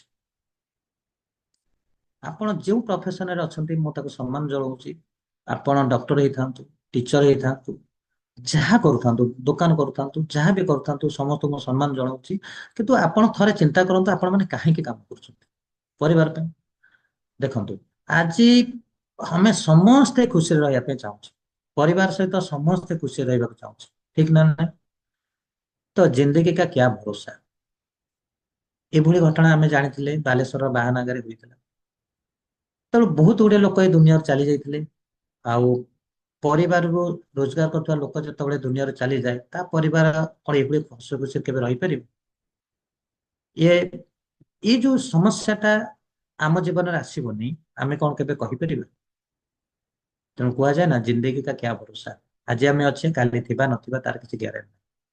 ତେଣୁ ଆପଣ ଥରେ ଚିନ୍ତା କରନ୍ତୁ, ଆମେ ପରିବାରର ସିକ୍ୟୁରିଟି ପାଇଁ କଣ କେବେ ଚିନ୍ତା କରିଛେ। ବହୁତ ଲୋକ କହନ୍ତି, ମୁଁ ଏଲ୍ଆଇସି କରିଛି, ପୁଅ ନାଁରେ 10 ଲକ୍ଷ ରଖିଛି, ଝିଅ ନାଁରେ 5 ଲକ୍ଷ 5 ଲକ୍ଷ ରଖିଛି, ବହୁତ ପଇସା ରଖି ପାରନ୍ତି। ମାନୁଛି, ଆପଣ 10 ଲକ୍ଷ 15 ଲକ୍ଷ 20 ଲକ୍ଷ ଏଲ୍ଆଇସି କରିଥାଇ ପାରନ୍ତି, କିନ୍ତୁ ସେଟା ସିକ୍ୟୁରିଟି ନୁହେଁ। ସିକ୍ୟୁରିଟି ହଉଛି ମୁଁ ଦୁନିଆରେ ରୁହେ କି ନ ରୁହେ, ମୋ ପରିବାରକୁ ଗୋଟେ ଲଗାତାର ପଇସା ଆସୁଥିବା ଦରକାର, ତାକୁ ସିକ୍ୟୁରିଟି କହନ୍ତି। ଦେଖନ୍ତୁ, ମୁଁ ଆପଣଙ୍କୁ ପ୍ରୁଫ ଦେଖାଉଛି, ସବୁଥିରେ ଆପଣଙ୍କୁ ପ୍ରୁଫ ଦେଖେଇକି ଆସିଛି। ଇନକମର ବି ପ୍ରୁଫ ଦେଖେଇଲି। ଏବେ ଦେଖନ୍ତୁ, ସିକ୍ୟୁରିଟିର ଆପଣଙ୍କୁ ପ୍ରୁଫ ଦେଖାଉଛି। ମାଇ ଲାଇଫଷ୍ଟାଇଲର ଏତେ ଷ୍ଟ୍ରଙ୍ଗ ସିକ୍ୟୁରିଟି ଅଛି, ଫ୍ୟାମିଲି ସିକ୍ୟୁରିଟି। ଦେଖନ୍ତୁ, ଏ ଲୋକଟି ଯିଏ ଯିଏ ବି ହେଇପାରେ, ଆପଣ ହେଇପାରନ୍ତି, ମୁଁ ହେଇପାରନ୍ତି, ଯିଏ ବି ଆମେ ମାଇ ଲାଇଫଷ୍ଟାଇଲରେ କାମ କରୁଛେ। ସପୋଜ ଭାବନ୍ତୁ, ଆପଣ ନିଜକୁ ଥରେ ଭାବନ୍ତୁ, ଆପଣ ଏଇ ଲୋକଟି ହଉଛି ଆପଣ। ଆପଣ ଟିମ୍ ବନେଇଲେ, ଧୀରେ ଧୀରେ ଟିମ୍ ଗ୍ରୋଥ ହେଲା, 1000 1000 ଟଙ୍କାର ଲୋକ କିଣି ଚାଲିଲେ। ସମସ୍ତେ ନିଜ ପରିବାର ପାଇଁ କାମ କଲେ, ସମସ୍ତେ ଇନକମ କଲେ ଆପଣଙ୍କ ଟିମରେ। ପ୍ରତି ସପ୍ତାହରେ ଆପଣଙ୍କ 10,000 ଆସିଲା, ଟିମ୍ ବଢିଲା, 25,000 ଆସିଲା, ଲକ୍ଷେ ଆସିଲା, 1.5 ଲକ୍ଷ ଆସିଲା, 2 ଲକ୍ଷ 10 ବି ଆସିଲା। ଭଗବାନ ନ କରନ୍ତୁ ଏମିତି କିଛି ଆମ ଲାଇଫରେ ଘଟିଗଲା, ଆମେ ଦୁନିଆରୁ ଚାଲିଗଲେ। ଆମେ ସିନା ଦୁନିଆରୁ ଚାଲିଗଲେ, ଆମ ସହିତ କଣ ଆମ ଟିମ୍ ଏକା ସାଙ୍ଗରେ ଦୁନିଆରୁ ଚାଲିଯିବ? ସେମାନେ ବି କାମ କରୁଥିବେ, ଟିମ୍ ଡେଭଲପ କରୁଥିବେ, କେହି ନା କେହି କୋଉଠି ପ୍ଲାନ ଶୋ କରୁଥିବେ, କୋଉଠି ପ୍ରଡକ୍ଟ ବିକ୍ରି ହଉଥିବ, କୋଉଠି ଟିମ୍ ଗ୍ରୋଥ ହଉଥିବ, କିଏ ପ୍ରଡକ୍ଟ କିଣୁଥିବ। ତ ଆପଣଙ୍କ ବିଜନେସ ଚାଲୁଥିବ। ଏଇଠି କଣ ହୁଏ ନା ଆପଣଙ୍କର ଯୋଉ ବିଜନେସ ମ୍ୟାଚିଂ କରିବା କଥା 12% ସେଟା ଆସୁଥିବ, କିନ୍ତୁ ଯିବ କାହା ପାଖକୁ? ଆପଣ ଯାହାକୁ ନୋମିନି ପକେଇଥିବେ ନା, ସ୍ତ୍ରୀ ହୁଅନ୍ତୁ, ପିଲା ହୁଅନ୍ତୁ, ଯାହାକୁ ନୋମିନି ପକେଇଥିବେ, ନୋମିନି ସେ ଇନକମ ଟା ନବା ପାଇଁ ଏଲିଜିବୁଲ ହେଇଯିବ। ଆଉ ଏ ଆଇଡି ନୋମିନିକୁ ଟ୍ରାନ୍ସଫର ହେଇଯିବ। ଆପଣଙ୍କର ପୋଜିସନ ଯାହା ବି ଥାଉ, ଆପଣ ଜେଟିସି ହେଇଥାନ୍ତୁ, ଏନଟିସି ହେଇଥାନ୍ତୁ, ଡାଇମଣ୍ଡ ହେଇଥାନ୍ତୁ ନା କାହିଁକି, ଆପଣ ଡାଇମଣ୍ଡ ହେଇକି ବି ଦୁନିଆରେ ଚାଲିଗଲେ ନା, ଆପଣଙ୍କର ମିସେସ୍ ହିଁ ଡାଇମଣ୍ଡ ଉପରେ ଗଣାଯିବ, ଡିଷ୍ଟ୍ରିବ୍ୟୁଟର ନୁହେଁ। ଆପଣଙ୍କ ପୋଜିସନରେ ଆପଣ ମିସେସ୍ ବସିବେ, ଆଉ ଯୋଉ ଇନକମ ଆପଣ କରୁଥିଲେ ସେ ଇନକମ କରିବେ। ଆଉ ସବୁଠୁ ବଡ କଥା, ନୋମିନିକୁ ଫିଲ୍ଡକୁ ଆସିବାକୁ ପଡିବନି। ନୋମିନି ପ୍ରତ୍ୟେକ ମାସରେ 1,000 ଟଙ୍କାର ରିପର୍ଚେଜ କରୁଥିବ, ଆଉ ଯାହା ବିଜନେସ ଟର୍ନ ଓଭର ହଉଥିବ ତାର 12% ସେ ଘରେ ବସି ପାଉଥିବ। ଆଉ ନୋମିନି ବି ଦୁନିଆରୁ ଚାଲିଗଲା ପରେ ତା ନୋମିନି ଯିଏ ଥିବ, ଏଇଟା ହଉଛି ଜେନେରେସନ ଟୁ ଜେନେରେସନ ବିଜନେସ, ଆଉ ଯୋଉଟା କି କୋଉ ସିଷ୍ଟମରେ ମଧ୍ୟ ମୁଁ ଦେଖିବାକୁ ପାଉନି। ଆଉ ସବୁଠୁ ଆଟ୍ରାକ୍ଟିଭ ପଏଣ୍ଟ ଦେଖନ୍ତୁ, ଏ ଲୋକଟି ମାଇଲଷ୍ଟୋନରେ କାମ କରୁଥିଲେ, ସପ୍ତାହକୁ 2,10,000 ଇନକମ, କୋଟିଏ ଟଙ୍କା ଇନକମ ଆସେ ମାସକୁ, କିନ୍ତୁ ଦେଖନ୍ତୁ ଦୁନିଆରୁ ଚାଲିଗଲେ, ଜିନ୍ଦଗୀ का क्या भरोसा, ଡେଥ ହେଇଗଲା। ଆଇଡି କୋଉଠି ଟ୍ରାନ୍ସଫର ହେଲା? ତାଙ୍କ ମିସେସ୍ କୁ। ତ ସେ ଯୋଉ ଇନକମ କରୁଥିଲେ, ତା ପର ସପ୍ତାହର ଇନକମ ତାଙ୍କ ମିସେସ୍ ଆକାଉଣ୍ଟକୁ ଗଲା। ତେଣୁ ମାଇ ଲାଇଫଷ୍ଟାଇଲ ତାଙ୍କ ହଜବେଣ୍ଡ ତ ଫେରେଇ ପାରିବନି, କିନ୍ତୁ ତାଙ୍କ ଫ୍ୟାମିଲିକୁ ସିକ୍योର କରେଇଦେଲା। ଇଏ ହଉଛି ମାଇ ଲାଇଫଷ୍ଟାଇଲର ପାୱାର। ଆଉ ଆମମାନେ ପିଲାମାନଙ୍କୁ ବହୁତ ଗୁଡେ ଗିଫ୍ଟ ଦିଏ, ଖେଳନା ଦିଏ ଛୋଟବେଳେ, ତାଙ୍କୁ ବିଭିନ୍ନ ପ୍ରକାର ଗିଫ୍ଟରେ ଆମେ ତାଙ୍କୁ, ଛୋଟ ପିଲାଙ୍କୁ ଆମେ ଦଉଛେ, କିନ୍ତୁ କେବେ ଆପଣ ନିଜର ବିଜନେସ ଆପଣ ପିଲାକୁ ଗିଫ୍ଟ ଦେଇଛନ୍ତି? ଦେଖନ୍ତୁ, we are responsible to our next generation. ଯଦି ଆପଣ ଏ ବିଜନେସ ଚାହିଁବେ ନାହିଁ, ଆପଣ ପିଲାଙ୍କୁ ଗିଫ୍ଟ ଦେଇପାରିବେ, କିନ୍ତୁ ତା ପୂର୍ବରୁ ଆପଣଙ୍କର ଫାଉଣ୍ଡେସନ ଷ୍ଟ୍ରଙ୍ଗ ହବା ଦରକାର। ଆପଣ ଯଦି ଟ୍ରିପଲ ଆଇଡିରେ ବିଜନେସ ଷ୍ଟାର୍ଟ କରୁଛନ୍ତି, ଫାଷ୍ଟ ପ୍ଲେସମେଣ୍ଟ, ପ୍ଲେସମେଣ୍ଟ 3 ଯୋଉଟା ଆପଣ କହୁଥିଲି, ତିନୋଟି ଆଇଡି ନେଇକି ଆପଣ ବିଜନେସକୁ ଷ୍ଟାର୍ଟଅପ୍ କରୁଛନ୍ତି, ଆଉ 4ଟି ବ୍ରାଞ୍ଚରେ କାମ କରୁଛନ୍ତି, ତାହେଲେ ଯଦି ଆପଣଙ୍କ ବିଜନେସ ଚାଲୁଛି ଆଉ ଇନକମ ଆସୁଛି, ଆପଣ କଣ କରିପାରିବେ ନା ଏ ବିଜନେସ ଟାକୁ ଆପଣଙ୍କର ପିଲାମାନଙ୍କ ନାଁରେ ଟ୍ରାନ୍ସଫର କରିପାରିବେ। ଆପଣ ପିଲାଙ୍କୁ 18 ବର୍ଷ ହେଇଥିବା ଦରକାର। ପ୍ରୁଫ୍ ଆପଣଙ୍କୁ ପୁଣି ଦେଖଉଛି, ଇଏ ହଉଛନ୍ତି ଆମର ମହାଗୁରୁ ହରିଶେଠି ଗର ସାର୍। ସେ ଜଣେ ୟୁଟିସି ରୟାଲ ଡାଇମଣ୍ଡ, 1.5 କୋଟିରୁ ଅଧିକ ଇନକମ, ଟ୍ରିପଲ ଆଇଡି ନେଇ କାମ କଲେ। ଦେଖନ୍ତୁ ୟୁ ୟୁ ୟୁ, ତାହେଲେ ଉପର ଆଇଡି ବି ହରିଶେଠି ଗର ସାର୍, ସେକେଣ୍ଡ ଆଇଡି ବି ତାଙ୍କ ନାଁରେ, ଥାର୍ଡ ଆଇଡି ବି ତାଙ୍କ ନାଁରେ। ଯେତେବେଳେ ପିଲା ଦୁଇ ଜଣ ଝିଅ ଆଉ ପୁଅ 18 ବର୍ଷ ହେଇଗଲା, ସେତେବେଳେ ତାଙ୍କ ନାଁକୁ ସେ ଆଇଡି ଟ୍ରାନ୍ସଫର କରିଦେଲେ। ତ ତାଙ୍କର ପୁଅ 2,10,000 ଇନକମ, ଝିଅର 2,10,000 ଇନକମ ସପ୍ତାହକୁ, ଆଉ ସାର ମତେ ଇନକମ ମୁଁ ଆପଣଙ୍କୁ ଦେଖେଇବି। ତ ଏଇଠି ଦେଖନ୍ତୁ ନା, ଗୋଟେ ବାପାର ରେସପନ୍ସିବିଲିଟି ଦେଖନ୍ତୁ, ତାଙ୍କର ପିଲାଙ୍କୁ ସେ କିଭଳି ନିଜର ବିଜନେସକୁ ତାଙ୍କ ନାଁକୁ ଟ୍ରାନ୍ସଫର କରିଦଉଛନ୍ତି। ଏ ବିଜନେସ ଏତେ ପାୱାର, ଜଣେ ବାପା ତାଙ୍କ ବିଜନେସକୁ ଦେଇଛନ୍ତି ନା, ଭାବନ୍ତୁ ଏ ବିଜନେସ ପ୍ରତ୍ୟେକ ପରିବାର ପାଇଁ କେତେ ଜରୁରୀ। ଆଉ ଆପଣ ମାନଙ୍କ ପାଇଁ ବିଜନେସ ଟା କେତେ ଜରୁରୀ ଦେଖନ୍ତୁ, ଆପଣ ପରିବାର ବିଜନେସ ଟାକୁ ଦେଇପାରୁଛନ୍ତି। ତ ଆପଣ ଯାହା କରୁଛନ୍ତି ତାର ଏଣ୍ଡକୁ ଦେଖନ୍ତୁ, ଡିଗ୍ରୀ, ସାର୍ଟିଫିକେଟ, ପୋଷ୍ଟ ଆପଣ କେବେ ପରବର୍ତ୍ତୀ ପିଢିକି ଦେଇକି ଯାଇପାରିବେ ନା। ଗୋଟେ ଡକ୍ଟର ତାର ଡିଗ୍ରୀ, ତାର ସାର୍ଟିଫିକେଟ, ତାର କ୍ଲିନିଂ ତା ପିଲାକୁ ଦେଇକି ଯାଇପାରିବନି। କାହିଁକି ନା ତା ପିଲା ପାଖରେ ତାର କିଛି ଭ୍ୟାଲୁ ନାହିଁ। ତା ପୁଅକୁ ଯଦି ଡକ୍ଟର ବା କ୍ଲିନିକରେ ବସିବାର ଅଛି ନା, ତାକୁ ଏମବିବିଏସ୍ କରିବାର ଅଛି, ପାଠ ପଢିବାର ଅଛି, କୋର୍ସ କରିବାର ଅଛି। ତେଣୁ ସାର୍ଟିଫିକେଟ ଡିଗ୍ରୀ ଏଠି କିଛି କାମ କରେନି। ଆଉ କୌଣସି ଲୋକ ତାର ସାର୍ଟିଫିକେଟ ଡିଗ୍ରୀ ତା ପରବର୍ତ୍ତୀ ପିଢିକୁ ଦେଲେ ବି କିଛି ଫାଇଦା ନାହିଁ, ବା ଦେଇକି ବି ଯାଇପାରିବନି। କିନ୍ତୁ ମାଇ ଲାଇଫ ଷ୍ଟାଇଲରେ ଯଦି ଆପଣଙ୍କର ଆଇଡି ଅଛି, ଆପଣଙ୍କ ବିଜନେସ ଚାଲିଛି, ଆପଣଙ୍କ ଇନକମ ଆସିଛି, ଟିମ୍ ଅଟୋମେଟିକ କାମ ହଉଛି, ତାହେଲେ ଆପଣ କଣ କରିପାରିବେ, ଏଇ ବିଜନେସ ଟାକୁ ଆପଣ ନେକ୍ସଟ ଜେନେରେସନକୁ ଦେଇକି ଦୁନିଆରେ ଯାଇପାରିବେ। ବଞ୍ଚିଥିଲା ବେଳେ ବି ଆଉ ଦୁନିଆରୁ ଗଲା ପରେ ବି ଏ ବିଜନେସ ଆପଣ ପରିବାରକୁ ଚାଲିଯିବ। ଏବେ ଆଉ ଗୋଟେ ପ୍ରୁଫ୍ ଆପଣଙ୍କୁ ଦେଖୁଛି। ଆପଣ ଦେଖୁଥିବେ ଆଜ ତକ ନ୍ୟୁଜର ଚିଫ ରିପୋର୍ଟର ରୋହିତ ସରଦାନା, ଯାହାର ମାସକୁ ଇନକମ ହଉଛି 8 ଲକ୍ଷ ଟଙ୍କା। ଆପଣ ଭାବନ୍ତୁ, ଜଣେ 8 ଲକ୍ଷ ଟଙ୍କା ଗୋଟେ ଜବ ପର୍ସନ ମାସକୁ ଇନକମ କରୁଛି, ପରିବାର ଖୁସିରେ ଚଳୁଛି। ଯେଉଁ ମାସରେ ତାର ଡେଥ ହେଇଗଲା, ତା ପର ମାସରେ ତାର ଘରକୁ ଇନକମ ଗଲା 0। ଆପଣ ଥରେ ଚିନ୍ତା କରନ୍ତୁ, ଏତେ ବର୍ଷ ସେ କାମ କଲା, ଡେଥ ହେଇଗଲା ପରେ ସ୍ତ୍ରୀ କଣ ପାଇଲା? କିଛି ପାଇଲା ନାହିଁ। ତ ତା ଜବ ଟ୍ରାନ୍ସଫରେବଲ ହେଇପାରିଲା ନାହିଁ। କିନ୍ତୁ ଆମ ମାଇ ଲାଇଫଷ୍ଟାଇଲ ଦେଖନ୍ତୁ, ସୂର୍ଯ୍ୟ ନାୟର, ମୀରା ନାୟର ସେ ଏୟାରଫୋର୍ସ ରେ ଜବ୍ କରୁଥିଲେ, କିନ୍ତୁ ଏ ବିଜନେସ କଲା ପରେ ଏୟାରଫୋର୍ସ ଛାଡିଦେଲେ। ସୂର୍ଯ୍ୟ ନାୟର ହଉଛନ୍ତି ଆମର, ମୀରା ନାୟର ହଉଛନ୍ତି ହାଉସ ୱାଇଫ। ଆଉ ସୂର୍ଯ୍ୟ ନାୟରଙ୍କର ମନ୍ଥଲି ଇନକମ ହଉଛି 30 ଲକ୍ଷ ଟଙ୍କା ମାଇ ଲାଇଫଷ୍ଟାଇଲ। ବହୁତ ବଡ ଟିମ୍ ବନେଇଲେ, ଆଉ ପାସିଭ ଇନକମ ତାଙ୍କର ଆସିଲା 30 ଲକ୍ଷ ଟଙ୍କା। ପ୍ରତ୍ୟେକ ମାସରେ ଇନକମ 30 ଲକ୍ଷ। ଯେଉଁ ମାସରେ ତାଙ୍କର ଡେଥ୍ ହେଲା, ପରବର୍ତ୍ତୀ ମାସରେ ତାଙ୍କ ଇନକମ ସେ ଘରକୁ 30 ଲକ୍ଷ 30 ଲକ୍ଷ କଣ୍ଟିନ୍ୟୁ ଚାଲିଲା। ତାମାନେ ଏଇଠି ଦେଖନ୍ତୁ ନା, ଏଠି କେବଳ ସେମାନେ ଟିମ୍ ବନେଇଥିବା ଯୋଗୁ ତାଙ୍କର 30 ଲକ୍ଷ ଇନକମ ଆସୁଛି, କିନ୍ତୁ ତାଙ୍କର ଏକୁଟିଆ କାମ କରୁଥିବା ଯୋଗୁ ତାଙ୍କର ଇନକମ ଜିରୋ ହେଇଗଲା। ତେଣୁ ଆପଣ ପ୍ରଥମରୁ କହିଥିଲି ଆକ୍ଟିଭ ଇନକମ ଆଉ ପାସିଭ ଇନକମ। ତେଣୁ ଆପଣ ଆକ୍ଟିଭ ଇନକମ କରିବା ସହିତ ଆପଣ ଗୋଟେ ପାସିଭ ଇନକମ ର ସୋର୍ସ ରଖନ୍ତୁ। ଆପଣ କାମ କରିବା ସ୍ଥିତିରେ ରୁହନ୍ତୁ ବା ନ ରୁହନ୍ତୁ ନା, ଇନକମ ଘରକୁ ଆସୁଥିବା ଦରକାର।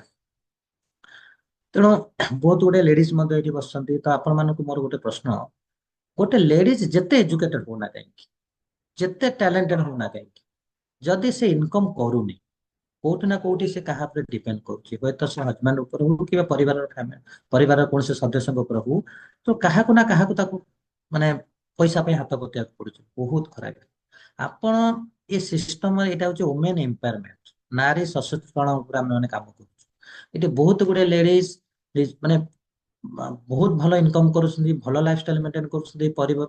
ମାନେ ଯୋଉମାନେ ହାଉସ ୱାଇଫ, ସେମାନେ ମଧ୍ୟ ବହୁତ ଭଲ ଇନକମ କରିପାରୁଛନ୍ତି। ତା ପରିବାରକୁ ଚଳେଇକିରି, ପରିବାର କଥା ବୁଝିକି ମଧ୍ୟ ଏ ବିଜନେସ କୁ ପାର୍ଟ ଟାଇମ ଡେଭଲପ କରିକି ମଧ୍ୟ ସେମାନେ ଇନକମ କରିପାରୁଛନ୍ତି। ତ ଏ ବିଜନେସ ଟା ବି ଆପଣ କରନ୍ତୁ।